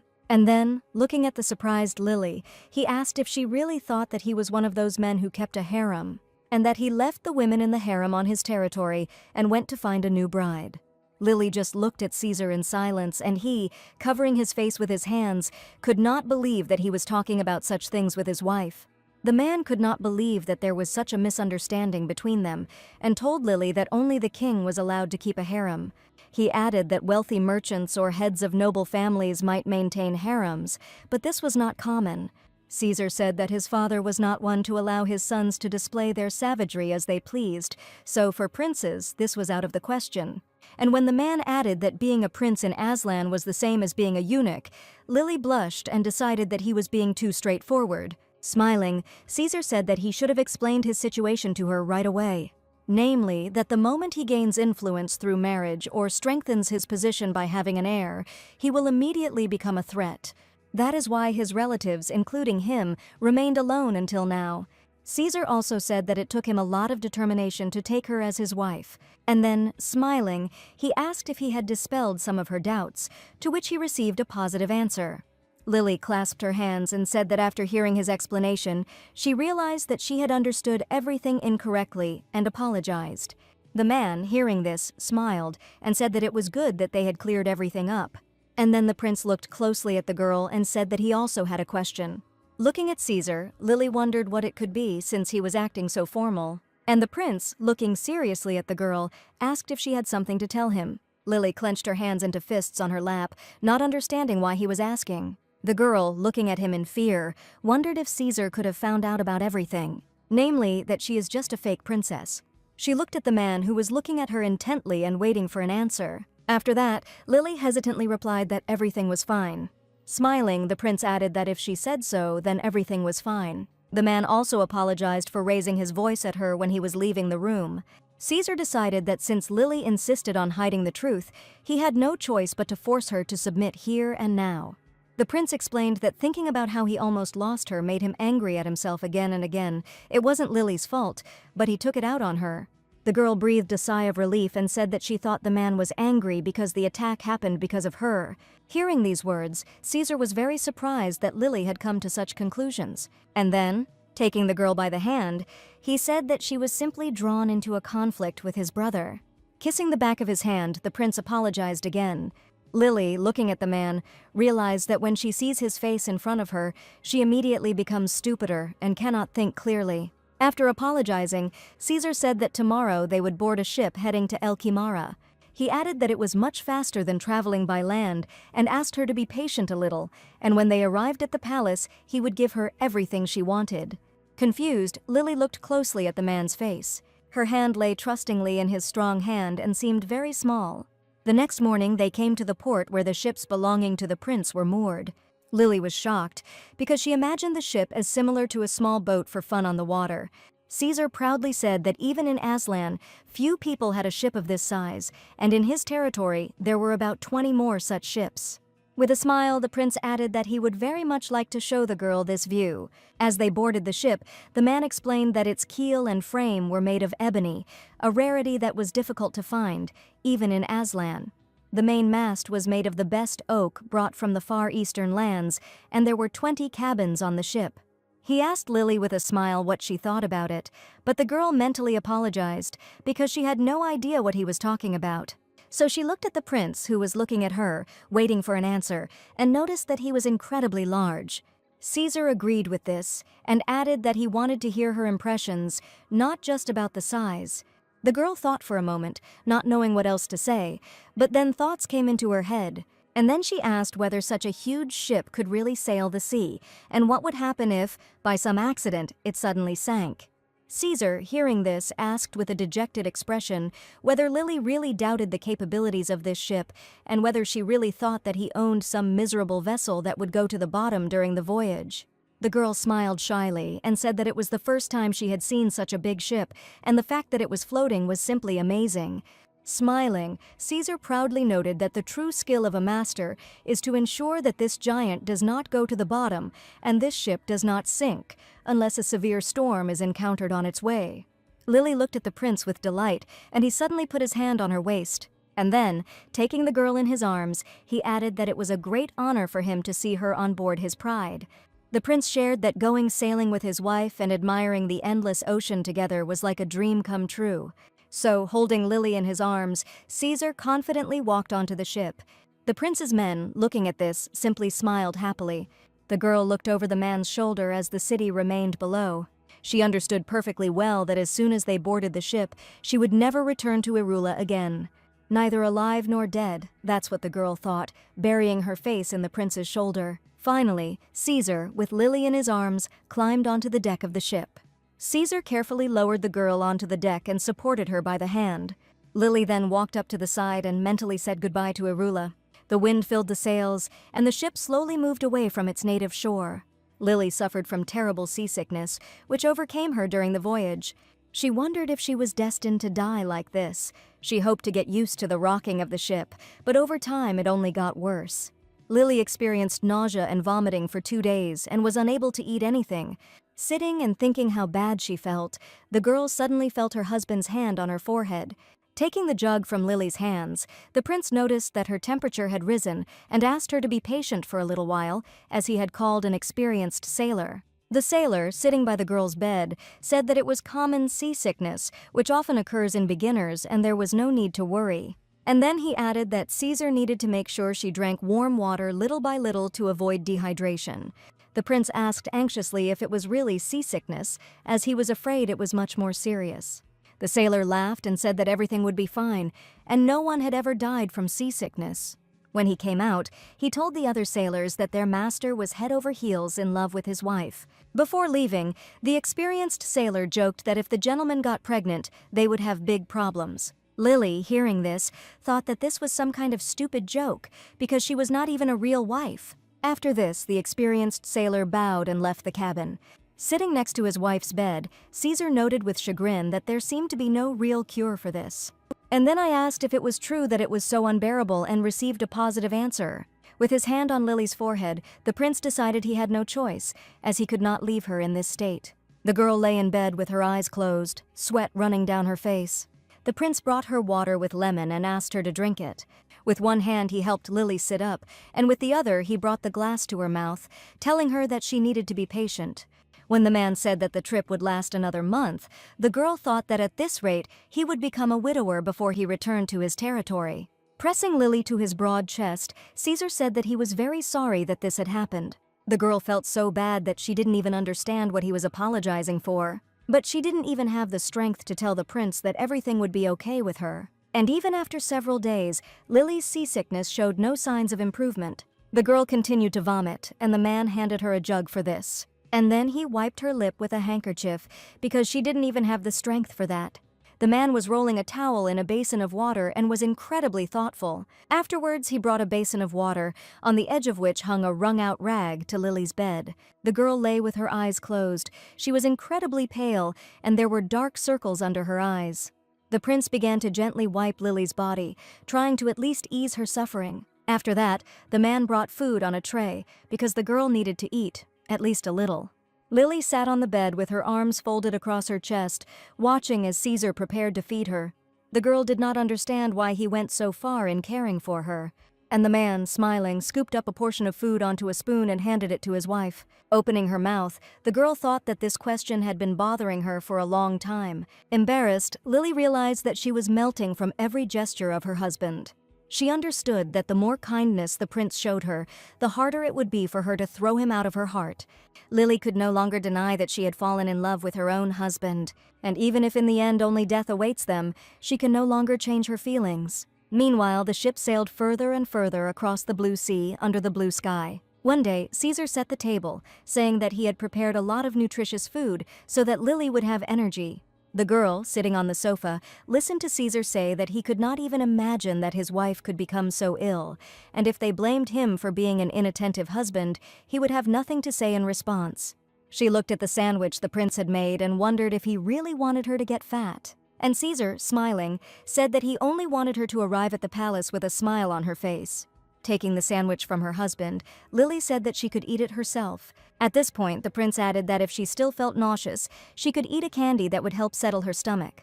Smiling back, Lily thought that the man's gaze was already sweet enough, and if he added a little more sugar, she would stick together. Suddenly the girl thought that if Marion were here and not she, then Caesar would do all this for her. Looking at the man, Lily wanted to believe that the answer would be no. She understood that Caesar had never met Marion before, and it was with her that he exchanged marriage vows. The girl remembered that the prince next to her had not slept all night talking, and it is with her, and not with Marion, that he sleeps every night, holding her in his arms. At that moment, Caesar took one grape and brought it to the girl's mouth. Taking it, Lily smiled shyly and admitted that it was delicious. The prince was also embarrassed. His cheeks turned traitorously red so that the blush broke through his dark skin. Suddenly the man stood up from the table, which surprised the girl, and then, asking her to rest, he said that he needed to go out for a while. Lily looked after him in confusion, not understanding what had just happened. After this, the girl stood up and went to the window, which was in the cabin. She looked out the window and thought that with every mile the ship sailed forward, it moved further away from Irula and closer to Caesar's domain. At that moment, Lily felt like everything that was happening there seemed so far away. Looking out the window, an unexpected thought came to Lily's mind, namely, that staying next to the prince forever, pretending to be Marion, is not so terrible. She would like to love Caesar and be loved in return. Lily hoped that he was in love with her too, otherwise why would he have gone so far? She felt it wasn't just because of her body. She also hoped that the one Caesar loved was not Marion Irula but Lily Bush. At that moment, Caesar, who had come out of the cabin, stood at the door and thought. He remembered the girl's reaction when he said that she didn't look like the portrait at all, and how the servant girl told him in Lagnac that she was not a real princess, and also the way she carefully covered him with a blanket so that he wouldn't freeze. The man also remembered how Lily cried on her first night in the desert. Caesar understood that the girl had deceived him, but then he wondered if she really wanted this. He remembered how he looked after Lily during her illness and wiped her body. Just recently I fed a girl sweet grapes. At these memories, his hands involuntarily clenched into fists. Caesar remembered the expression on Lily's face when she gave him her hand. At that moment, the girl completely trusted the man. And now, embarrassed, the prince realized that Lily actually believed him. The ship sailed across the sea, small waves pounded its hull, and the sun illuminated it with its bright rays. That early morning, Lily was not sleeping, but simply lying with her eyes open.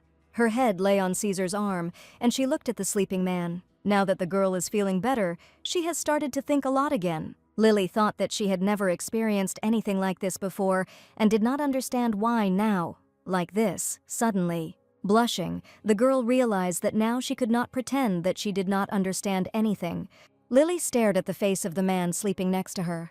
She remembered his vow that he wouldn't cross the line unless she asked him to, and she wondered if he would be happy if she kissed him first, or Caesar will simply push her away with his cold hand. At that moment, the girl clearly realized that she wanted him, and the prince suddenly opened his eyes and asked with a smile if she was already awake. Sitting on the bed, the man asked Lily how she felt. The girl, thinking that she had seen him many times before, became embarrassed, realizing that she could not get used to it, and replied that she was fine. Turning to Lily with a smile, Caesar said that he was glad that she was feeling better, and that the weather was wonderful today. After they got dressed, the man extended his hand to the girl and invited her to go on a short excursion outside the cabin. Coming out onto the deck, Lily saw sailors nearby who were sitting and playing cards. And then the girl looked at the water and the sky and froze in admiration. At this time, Caesar came up to her and hugged her by the shoulders. And Lily, still looking into the distance with admiration, and then said that it was very beautiful. Looking at Caesar, the girl decided that against the backdrop of the sea, he looked simply amazing. At that moment the ship rocked, and Lily along with it, afraid that she might fall, the prince anxiously grabbed her. As he picked her up, the girl thought that he shouldn't sneak up on her when she wasn't ready. And the prince, looking at the girl, said that the walk was over for today, which surprised her. Lily, hugging Caesar around the neck as he carried her to the cabin, thought about what she should do. The moon and stars in the night sky illuminated the ship sailing on the waves. Lily walked out onto the deck and approached the side. She realized that she had fallen deeply in love with Caesar. The girl thought sadly that several days had passed since that day, but lately the prince had been very busy. She remembered that the man was always there during his illness, and assumed that this was why he had a lot of work accumulated. Even when he was close, it seemed to her that he was deliberately keeping his distance and not letting her get closer. Lily knew that at that moment she would agree to anything he offered. The girl was also very interested in how Caesar touched women. She understood that the man filled all her thoughts and she could no longer think clearly. Suddenly the wind blew and it became colder. Feeling this, Lily decided that she needed to return to the cabin. At that moment, the ship rocked on a particularly strong wave and the girl almost fell. But the prince's strong hand caught her by the waist and prevented her from falling. The man leaned towards Lily's face, smiled and asked her to be careful. The embarrassed girl thanked the man and explained that the ship had suddenly begun to rock. Assuming that Lily had not yet fully recovered, the prince offered her to hold his hand. The girl explained that she didn't want to disturb him because he seemed so busy, to which the man replied that there was a small problem with the equipment, so he helped the crew with the repairs. Then Caesar apologized for not being able to join her for dinner, to which the girl replied that everything was fine. The prince, smiling, added that they had finished with urgent matters and, offering her his hand, asked if she really no longer needed his hand. Embarrassed, Lily looked down and grabbed his hand tightly. Then the prince explained to the girl that she should always be careful on deck, because even if the water seemed calm, there could be strong currents underneath. Caesar added worriedly that if he took one wrong step, he could end up in the sea. Seeing Lily's frightened look, the man leaned over and asked if he had really scared her, and then he added that she didn't need to be afraid because he was next to her. Walking along the deck, the prince said that the sea can be dangerous, but he loves it because it has a special charm that is not found on land. At that moment, Lily thought that if her husband loved the sea, then she would love him too. But unfortunately, the girl could not say it out loud. She felt warm and calm next to the prince, and she wanted time to stop. Suddenly, Caesar told what his brother had once told him, namely, that when he finds his love, he will want to share his hobbies with her. And then the man leaned towards Lily's face and his lips almost touched hers. But Caesar suddenly stopped, his eyes wide open. The man pulled away from Lily and turned his head towards the sea. At that moment, the girl sadly thought that he again did not want to become closer than he was now. The prince suddenly asked Lily if there was anything else bothering her. Surprised by this question, the girl realized that she wanted to get closer to him. And then, looking at the man, she thought, maybe she should just take matters into her own hands and confess her feelings to him. Lily looked at the prince, at the way he smiled tenderly at her. And suddenly the girl became afraid that he might reject her after she plucked up the courage and confessed to him. Lily didn't know what to do if he became even colder towards her. So she smiled and told the prince that she was just thinking about her hometown. To this, the man thoughtfully replied that, unfortunately, there was little he could do about Lily's melancholy. And then Caesar smiled and promised to make the girl so happy that she would not have time to miss her home. Extending his hand towards Lily, the prince added that he would always be by her side. And then, looking closely at the girl, he said that life in El Quimara would not be so bad. At that moment, looking at her husband, Lily realized that she could no longer restrain herself. Suddenly, the girl extended her hand towards the man. And then she gently placed her palm on Caesar's cheek. Afterwards, she moved closer to him and kissed the stunned man. A moment later, Lily pulled away and thought that she had done it after all, for the first time, kissed Caesar on the lips. Letting go of her hands, she looked at the prince and wondered if he understood her feelings. At this time, Caesar, still surprised by the girl's actions, looked at her. Taking Lily's hand, the man thought that she was usually very shy and did not understand why she suddenly behaved like that. The girl, looking at the man, realized that he was embarrassed. So Lily placed her hand on the man's cheek again. Closing her eyes, she decided that she needed to kiss Caesar again and did so. At that moment, the man, taking the girl by the shoulders, suddenly pushed her away. And then, bringing his face closer, he asked her if she understood what this kiss meant. A blush appeared on Lily's cheeks, but she firmly answered yes to his question. The embarrassed man cursed silently. He didn't understand what the girl wanted to say by this. And Lily stood there, although embarrassed, but she looked firmly into his eyes. Bending down towards the girl's neck, the prince suddenly realized that he no longer had any doubts. And also the fact that she doesn't play at all, and from the very beginning she took him seriously. Suddenly Caesar took her in his arms and said that she still did not understand. With a smile, he asked Lily if it was natural for a husband to teach his wife something she didn't know. After this, the prince resolutely carried the girl to the cabin. And when he brought it, he began to kiss her with feeling, and Lily responded with her eyes closed. The man, holding the girl in his arms, said that even if the end of the world came, he did not want anyone to disturb them.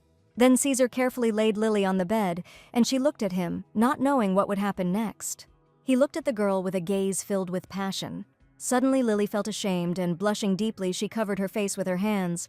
Kneeling on the bed, the prince suddenly said that he wanted to see her eyes.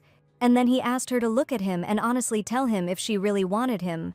Taking the girl's hands away from her face, the man asked if she minded if they went further. And then, leaning towards Lily's face, he kissed her again. While undressing, Caesar asked to be allowed to take the initiative into his own hands. And Lily, embarrassed, looked at her husband. She unusually liked what she saw. Involuntarily, the girl's hand reached out to the man's chest and touched it. Gritting his teeth and holding himself back, the prince uttered her name in a strangled voice. Frightened, the girl turned her hand away and apologized to the man. To this, the man smiled, saying that he should apologize because it would hurt her a little. After that, he promised to be gentle with her, and Lily simply hugged him to her chest. At that moment, the girl realized that sharing the warmth of her body like this was very pleasant. After all this, while covering the girl with a blanket, the man asked if she was okay. When Lily didn't answer, Caesar suddenly became worried that he had hurt her after all.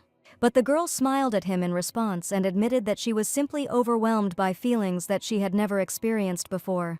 And Caesar, hugging Lily, admitted that he now understands why husbands are so reluctant to go to training. The man added that he didn't want to be separated from her for a second. Looking into the girl's eyes, he said that he wanted to stay with her like this forever. The prince added that perhaps from their first meeting, what he had been striving for was to stay with her. Sometime later, on a beautiful sunny day, a city appeared on the ship's course. These were Caesar's possessions that he spoke of, El Camara. The princess was sitting in the palace leaning against pillows when a servant came to her. He told the girl news that made her smile. This was news that Caesar and his wife would soon arrive. When the ship entered the port, Caesar said that El Camara was a trading city with a lively trade. The prince received these lands when he was 16 years old and has been developing them little by little since then, which is why he is so attached to this place. Giving Lily his hand, the man added that here all her wishes would come true. Smiling, Caesar remarked that as soon as they arrived at the palace, he would order her residence to be prepared, and her clothes would be more luxurious than anyone else's. The girl, looking at the prince, thought that he had been smiling a lot lately. And then, looking into the distance, she realized that after 1 month and 7 days at sea, they had finally arrived in his city. When they got off the ship, the girl was put into a carriage and, surrounded by guards, she headed to the palace. Sitting there, she realized with surprise that she had indeed entered foreign lands. People who saw the carriage in which the girl was riding joyfully greeted her. When the carriage stopped, Caesar helped Lily out of it. And then they headed towards the entrance to the palace through a line of servants with their heads bowed. Suddenly, an advisor ran up to Caesar and addressed him by his title. He reported that his elder sister, Princess Solomea, was in the palace. Slightly irritated, the prince realized that her presence would cause trouble. At this time, the prince, turning to the girl, said that they had an uninvited guest and apologized because he thought that she was tired from the long journey. Smiling at her husband, the girl sincerely replied that she was fine. The two of them walked along the majestic corridors of the palace. After some time, the young people approached the curtain covering the entrance to the room. Opening it, they saw Princess Solomea, who suddenly said that although she did not want to, she had to greet her mistress. Sitting on the pillows and holding the slave's chains, the girl said that she was glad to meet Caesar's wife. Blushing at the sight, the girl did not understand why the men's necks were chained. And the prince's older sister suddenly noticed that she had made a terrible first impression. She added that she didn't want to show off at all.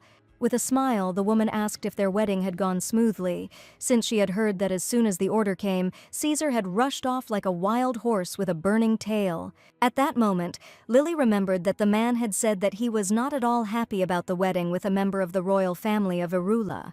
To this, the prince replied that no man would refuse the chance to get a wife and fortune, and he also regretted that he had married before his older sister. After this, the woman stood up and said welcome to Aslan, and then added that she was the first princess of the kingdom of Aslan, Solomea Rior Assyria. In response, Lily curtsied and replied that she was the third princess of the kingdom of Irula, Marian Erin Laura Louise Irula. At that moment, Solomea looked at the girl with an appraising glance. And Caesar suddenly said that if she had nothing more to say, then they would go. Hearing this, the first princess burst out laughing, covering her mouth with her hand. After laughing, she added that it looked like her husband was under his wife's thumb, to which the prince replied that this was his first marriage, although he was already over 30.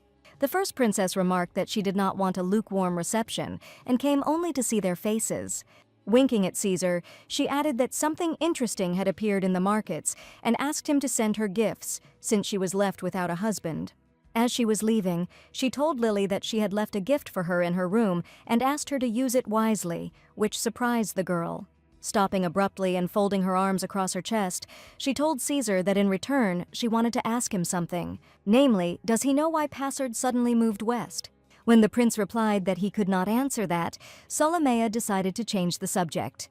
She asked if it was fair that now next to him was a small, innocent baby. And then, adding that even she couldn't keep up with such a competitor, she demanded compensation. She grinned and remarked that it wouldn't be a crime, since she wasn't interested in the land, she just wanted trading territory. Solomea suggested that he give it to her, and then she would not interfere with his little paradise. After all, she really thought that his little treasure was sweet. And then she added that Caesar's wife looked fragile and suggested that she would not be able to last long, which frightened the girl. Caesar stood in front of Lily, closed her from her sister, and took her trembling hands in his hand.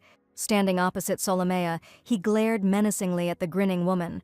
The first princess, spreading her arms, asked not to misunderstand her because she meant Absol.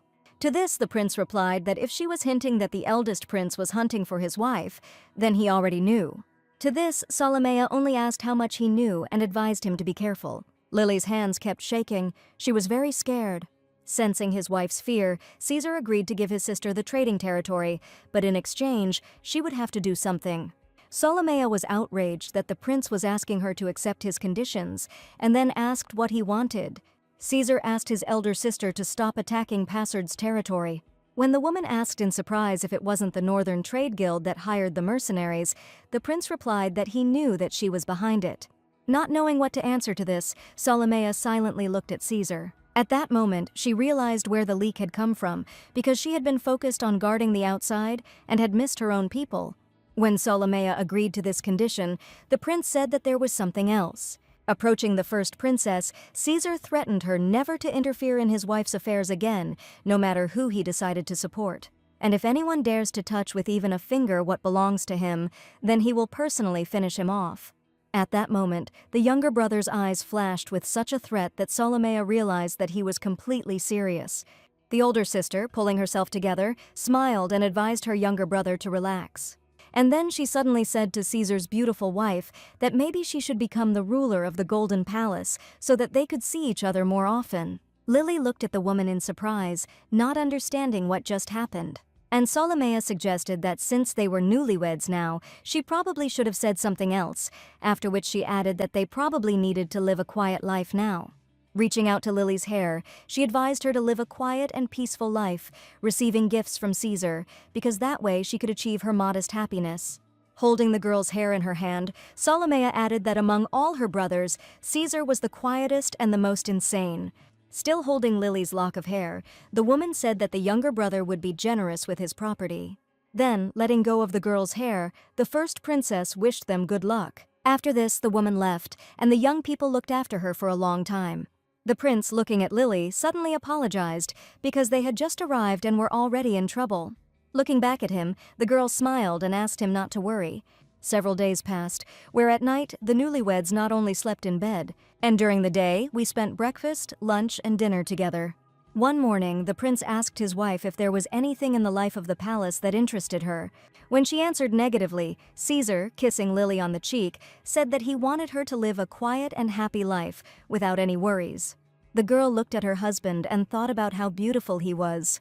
Smiling, Lily remembered that people said that life was too sweet for newlyweds, but it seemed to her that they had gone too far. At this time, an advisor looked into their room and, turning to the prince, began to beg him to stop idleness. The crying man added that Caesar had official duties awaiting him and he could no longer put them off. When the advisor asked him to put himself in his place, the prince sighed wearily. Having kissed his wife's hand, the man asked her to wait for him, as he would try to return quickly. With a tender smile, Lily watched her husband go. Then, sitting in a huge bathtub, she looked at her reflection in the clear water. The girl was thoughtful and calm. She scooped up some water in her palm and raised her hand. Lily thought that life here wasn't so bad as long as she was the mistress of Elkimar. But can she really stay in this territory without doing anything and greeting anyone? Remembering how Caesar told her that it was dangerous outside the palace and she could only go out with him, Lily realized that she was completely cut off from the world. She also remembered how the prince said that he wanted to assemble an elite squad of knights for her. At that moment, the girl smiled and thanked her husband. Now, sitting in the bathroom, Lily thought that it was very similar to being imprisoned in a dungeon. She also realized that she remembered this because of Solomea's words that of all her brothers, Caesar was the quietest and the most insane. Covering her face with her hands, the girl decided that every time she became happy, she began to wind herself up and it got on her nerves. Lily, deciding that she needed to know what had happened to Marion and whether Irula's delegation had returned home safely, rang the bell. Hearing the sound of the bell, the maids entered the bathroom. They helped the girl out of the bath and began to dress her. One of the maids, holding out a small box, asked if premium oil would be suitable for Lily. The girl, looking at the beautiful bottle that was in the box, said that she didn't mind. Then she lay down on the couch, and one of the maids began to rub the oil into the skin. At this time, Caesar, with a dreamy expression on his face, was carrying a tray on which stood a teapot and cups. Entering the room and calling Lily by name, he offered her some tea. But then, feeling something, the prince suddenly tensed up, his eyes opened wide.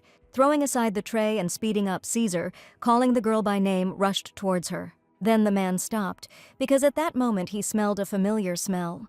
Lily, who was squatting near the bed, saw him and said that for some reason she had no strength. And Caesar, slightly angry, looked at the beautiful bottle of oil. Approaching the girl and taking her hand, he said that this was oil, a gift from Solomea. Smiling, the man added that it was ideal for massage. And then he suggested that she make the same one he had made the other day. When Lily said she had already had a massage, Caesar leaned towards her face, about to kiss her. After this, picking her up in his arms, the prince carried the girl towards the bed. Looking at the beautiful walls of the room, Lily thought that they had done it again. When they sat down to drink tea, the girl, looking at her husband, realized that despite the fact that he had a lot to do, he still spent time with her. At this time, a maid approached Lily with a tray and asked where she should put it. After ending the hunger strike, the girl saw things that turned out to be the property of Lily Bush. Lily looked at them sadly, realizing that she couldn't say that they were hers. And Caesar also looked at the girl, holding a cup of tea in one hand and some kind of document in the other. Lily, thinking that leaving the things would arouse suspicion, smiled and said that the maid's things looked like they had ended up in her luggage. Caesar, having answered that he understood everything, realized that the girl still was not going to tell the truth. After the maid left, the young people continued drinking tea in silence. After some time, Caesar, having folded the papers, asked Lily if she needed anything. Smiling, the man added that he had already told her that he would give her everything she wanted. When the prince said that if Lily wanted something, she just needed to say so, the girl smiled. The bright sun illuminated the buildings of El Khimar, and white clouds floated across the blue sky. Caesar and Lily walked slowly through the beautiful streets of the city. Looking at the man, the girl admitted that she seemed to be out of her mind. Closing his eyes, the prince agreed with her, adding that it was not surprising that she felt suffocated, being constantly within the four walls of the palace. Lily, smiling and looking at her husband, said that she was very happy that she could take a walk with him like this. Taking his wife by the hand, he invited her to see all the beauties, confident that she, too, would fall in love with El Khimara. They walked through the shopping arcades where jewelry and beautiful fabrics were sold. There, the prince also chose several outfits for Lily, which she tried on. They also dropped in on a puppet theater performance. As they walked through the streets, the prince jealously shielded his wife from prying eyes. Although Lily was embarrassed by this, she also liked this kind of protection from her husband. When Caesar bought some street food and gave it to the girl to try, she realized that it was too spicy for her. Walking further, the young people suddenly saw a child who had fallen on the road. Lily stopped the prince when she saw that the girl who had fallen sat on her knees. The girl came up to her and said that she was a good girl because she didn't even cry when she fell. Lily added that she was very brave, even though it was painful. The girl looked at the girl with her eyes wide open in surprise. And then she said that she must be a princess because her skin is like milk. Lily put her finger to her lips, said it was a secret, and smiled at her. The prince, watching his wife, stood with a thoughtful look. When the girl was treated to street food, she waved goodbye to them.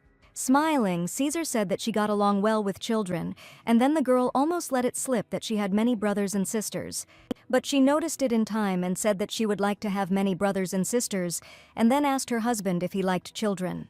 Looking at Lily, the man answered this question positively with a smile, and then, unexpectedly, he asked Lily how many children she would like to have in the future. Hugging the surprised girl, he added that everyone, at least once in their life, thought about this. And then Caesar asked how many children she would like them to have. Lily, confused by this question, replied that she didn't know and went forward. Sometime later, the prince was sitting in his office and reading documents. Holding a pen in his hand, he wrote something on the papers and was incredibly thoughtful. At that moment, he remembered his wife's happy smile when she was next to the child, and also many different moments from their walk through El Kimara. He remembered the maid's words that there were no records of Lily in Arula.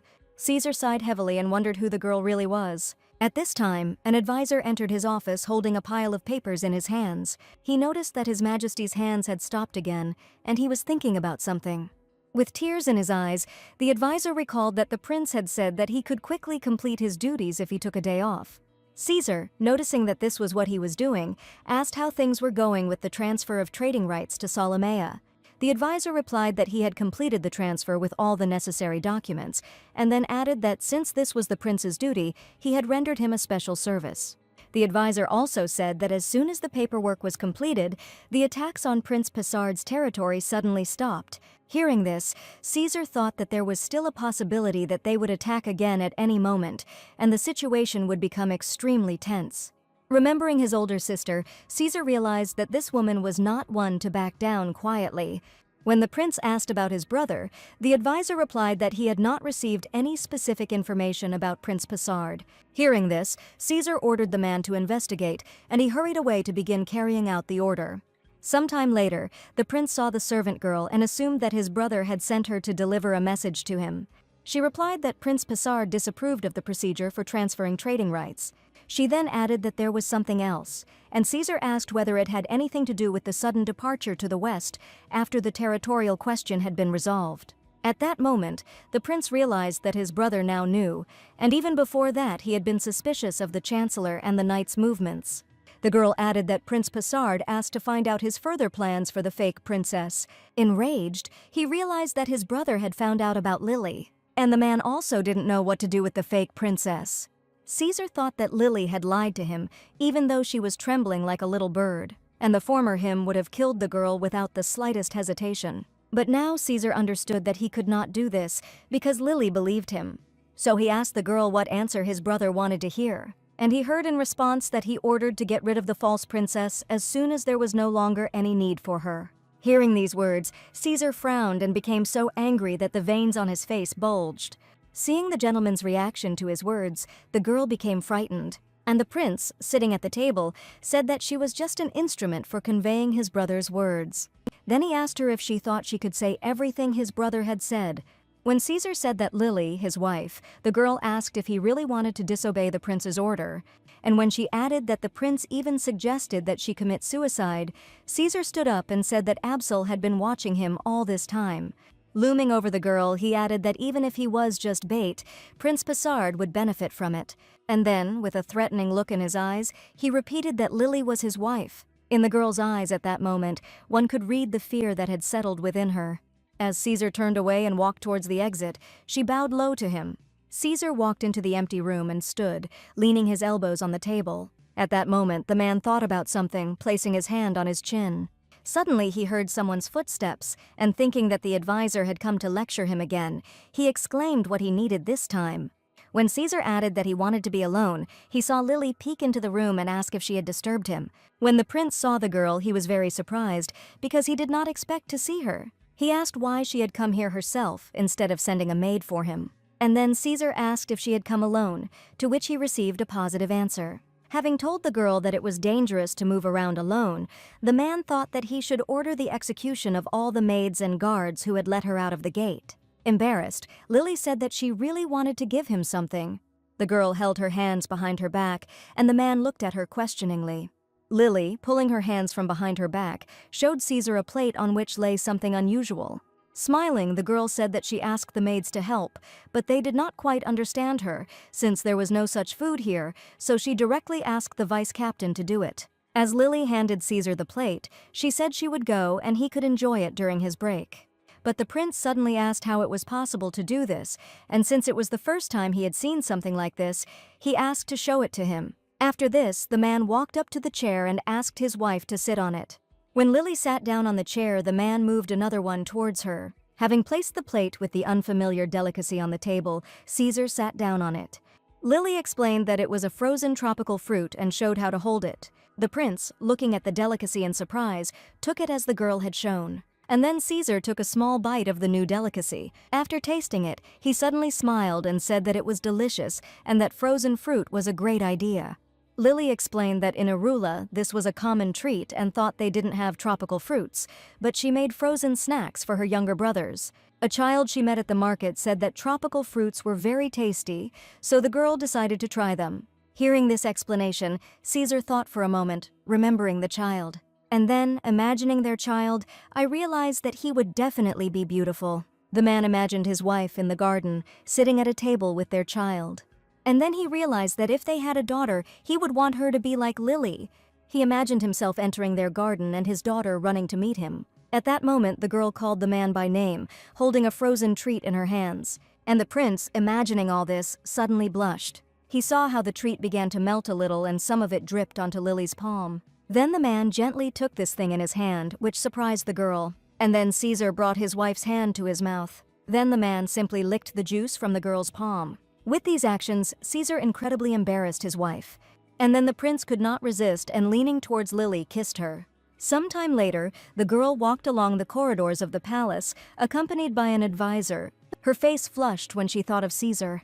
The girl thought that the child from the market was right, and the fruits here were simply amazing, and she realized that lately she had been craving sour things. Suddenly thinking about this, the girl stopped abruptly. And then, having broken away, hearing this, the advisor turned around in surprise and called the princess. And the girl, running into the room, closed the door and leaned her back against it. It was all because Lily remembered that in such a case, her mother used to say. Namely, that you start to like sour things during pregnancy. After doing all the math, Lily couldn't believe she could be pregnant. The girl tried to calm herself down, assuming that it might just be a delay. And then I thought that if she really was pregnant, could she have a child in a situation like this? Lily wondered if, after giving birth, her true identity was revealed, would Caesar be able to accept it? Her inner voice suddenly told her that it was mean to think that if they had a child, a man would not be able to hit her. Lily didn't know how the prince would react if she told him this news now. She recalled a man asking her how many children she planned to have in the future, and imagining Caesar, who was smiling then, I wondered if he would be happy with such news. And also, the girl understood that there was no point in hiding it. Lily thought that she had to tell Caesar the truth and accept the consequences because she didn't want to lie to him anymore. One day, Caesar called the girl into his office where she saw a pile of papers and asked what it was. And the prince, smiling at the girl, suddenly asked if she had slept well. And then, approaching his wife, the man unexpectedly kissed her on the forehead. And then Caesar said that he had chosen a personal servant and a knight for her, or rather, his advisor had selected them, but they were far from up to his standards. When Lily said that anyone would suit her, the prince exclaimed that he did not agree with her. And then, looking seriously at his wife, he said that she was his princess. Caesar added that he would never forget the day she took his hand. Looking at Lily, the man admitted that for him, she is an irreplaceable and precious person. These words struck the girl very strongly, and various memories flashed through her head. Everyone who is Caesar always puts her first. And the prince at this time invited Lily to choose with him. Looking at her husband's face, she thought that this man seemed capable because of his age, but he was difficult to please. Therefore, the girl said that any person chosen by his assistant would suit her.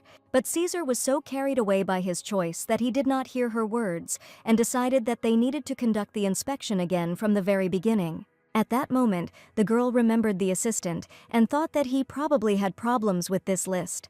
Having kissed the girl's hand, Caesar promised to choose personal knights so that Lily could move freely. At that moment, the girl wondered if it was for her sake or so that Caesar wouldn't worry about her. Looking at Lily, the prince suddenly asked her to give him a minute. With shining eyes, he said that he wanted to take her somewhere and show her one place. The girl looked questioningly at her husband, not understanding what he wanted to show her. Together, the young people walked along the beautiful corridors of the palace.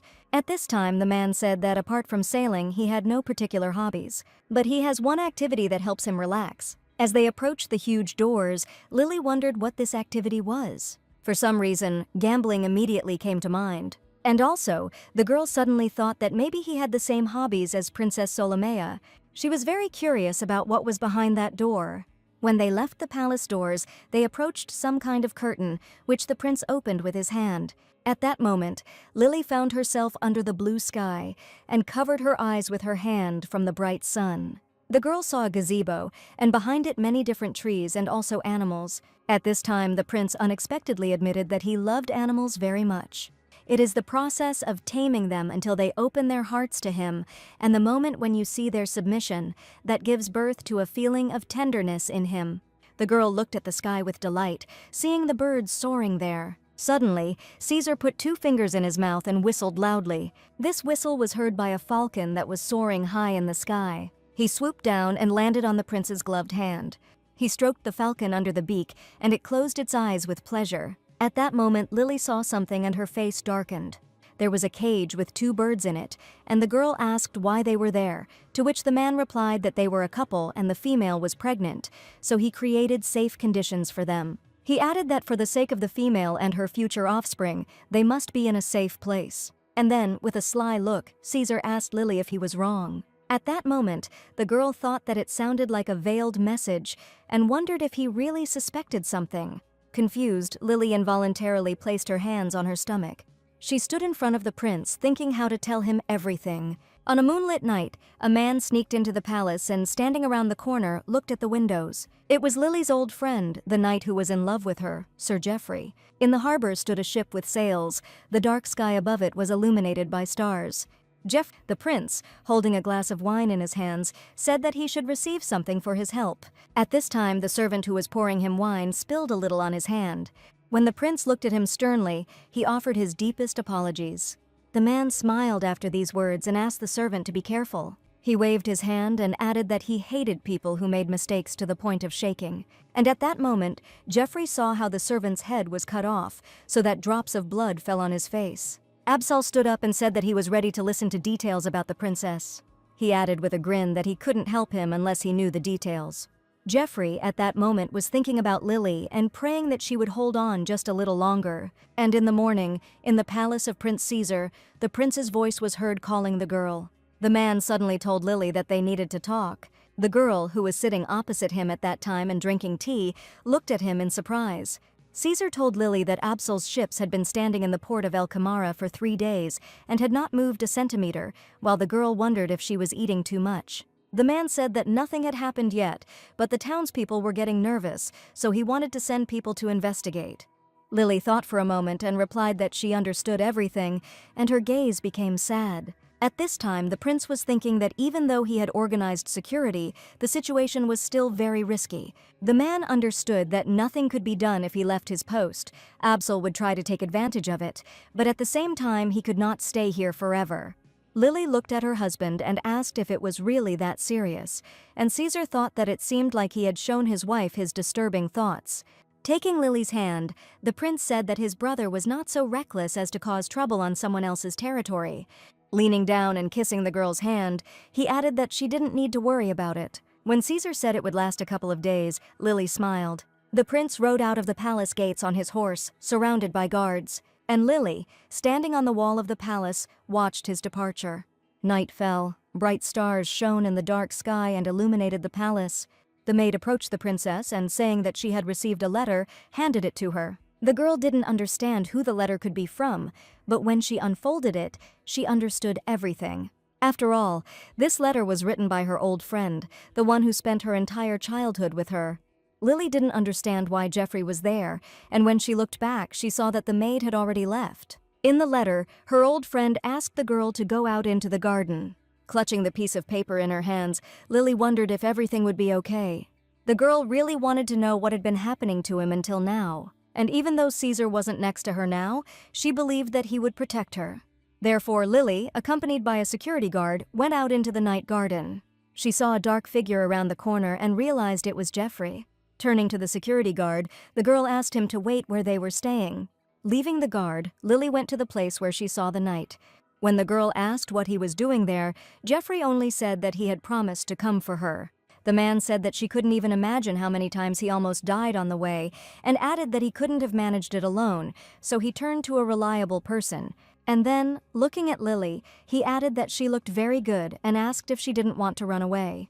Jeffrey shouted that she really had decided to pretend to be a princess for the rest of her life and live like this, and asked what she would do if the prince found out the truth. Lily exclaimed in anger, did he really think that she was doing this thoughtlessly, and said that she had no idea what it had cost her to take Marion's place. The girl also added that she did what she had to do. Jeffrey, hearing this, asked if she had really become attached to the prince. Looking at Lily's face, the man asked if she had fallen in love with the prince. Jeffrey, angry, said that he understood everything, and the girl had always been compassionate. And then he added that now was not the time for idle talk, which greatly surprised Lily. Jeffrey explained that they had found out where the real princess was. Lily responded sadly that she always knew this day would come, and that it was time to let go of what she so desperately wanted. Then the girl asked where Marion was, to which the man replied that he did not know the exact location, but when he heard that there was a lead, he came straight to her. He added that it was only a matter of time before Caesar found out that she was not a real princess. Then Jeffrey shouted that the Chancellor had learned of Lily's location, and he added that he then decided to pin all the crimes on her, which surprised the girl. Jeffrey said that they announced that Lily helped the princess escape and took her title to steal the title of queen, and now she won't even be able to return to Irula. He said that if things continued like this, they would find her and capture her. After this, Jeffrey extended his hand to Lily and invited her to come with him and run away together. He said that he had prepared a ship for escape. At this point, the girl apologized to the knight and said that she could not go with him. Not expecting to hear such words, Jeffrey was unpleasantly surprised. The man exclaimed angrily, didn't she understand that if she stayed, they would kill her? Lily looked up at him and resolutely replied that she understood everything, but still would not go. The girl then said that she realized that she had acted terribly towards him. Lily was also sure that he had already returned to Irula and asked why he had come looking for her at all. Taking a step towards the girl, Jeffrey admitted that all this was because he loved her. He added that he could not bear to see her die such a senseless death. Lily agreed that he was right, but she still wouldn't run away with him. Suddenly the man heard a sound and looked up. At that moment, Lily realized that the knight had an accomplice. While she wasn't looking at Jeffrey, he suddenly hit her on the neck with the edge of his palm. Picking Lily up in his arms, he apologized to the girl who was unconscious because he thought that someday she would thank him for it. A small house stood under the night sky, and a lantern hung on the door. In it, lying on the floor, Lily woke up, not understanding where she was. At this time, someone roughly grabbed her by the arm and forced her to kneel. Lily looked up to see a man sitting in front of her with a bloody sword in his hands. He looked at the girl and said that he was Absol Tamil Aserla, the 12th prince of Aslan. Lily, hearing this name and seeing the bloody sword, was very scared. She didn't understand why he was here, since Caesar had left the palace to find out more about his ships. The girl wondered if this meant that her husband might be somewhere nearby.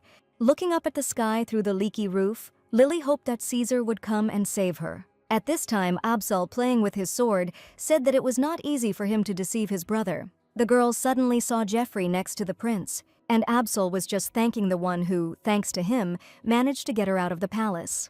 Lily looked at the knight with disappointment. She didn't want to believe it, but the facts said that he had actually teamed up with Absalom. When the prince asked if this was the same princess of Irula who was causing so many problems, the girl realized that he did not know that she was not real. With his foot, lifting Lily's head by the chin, the prince ordered her to look at him. Having looked at the girl, he decided that she was not so beautiful and was not his type at all. Absol added that his brother often tumbled with the princess, which meant her skills must be pretty good. So he decided to take her with him and make her his wife, because Caesar did not hold a wedding ceremony in the Golden Palace. Absol added that this means that he will be the one to make the princess officially his. At this point, Jeffrey suddenly said that there might be a problem with this. And the knight added that since she was in the palace, he was sure that she was a princess. Then he said that most likely this woman is not a real princess. At that moment, Lily realized that Jeffrey had no intention of giving it to the prince and had teamed up with him to get him out of the palace. Absol, hearing this, became angry and asked to repeat what he had said. Then he called over a servant who was standing nearby with his head bowed.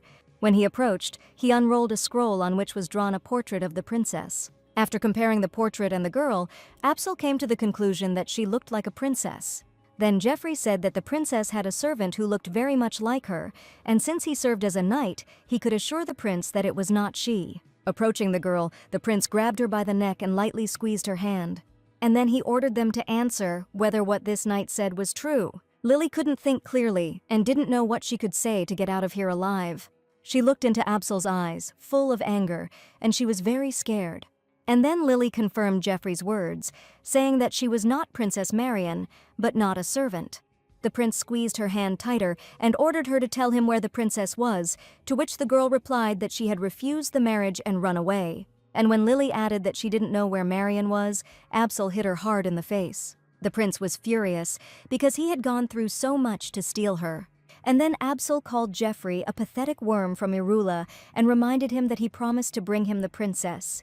Having fallen to his knees, the knight replied that he did not know that everything would turn out this way, and could not even imagine that the woman from the palace was not a princess. Trembling with fear, he added that even now he could find the real princess. Absol shouted that he would no longer believe his words, and that he had been a fool to trust the northerner. In a rage, the prince drew his sword and said that he would get rid of both of them. Swinging his sword at Lily, he added that he would personally find the real princess.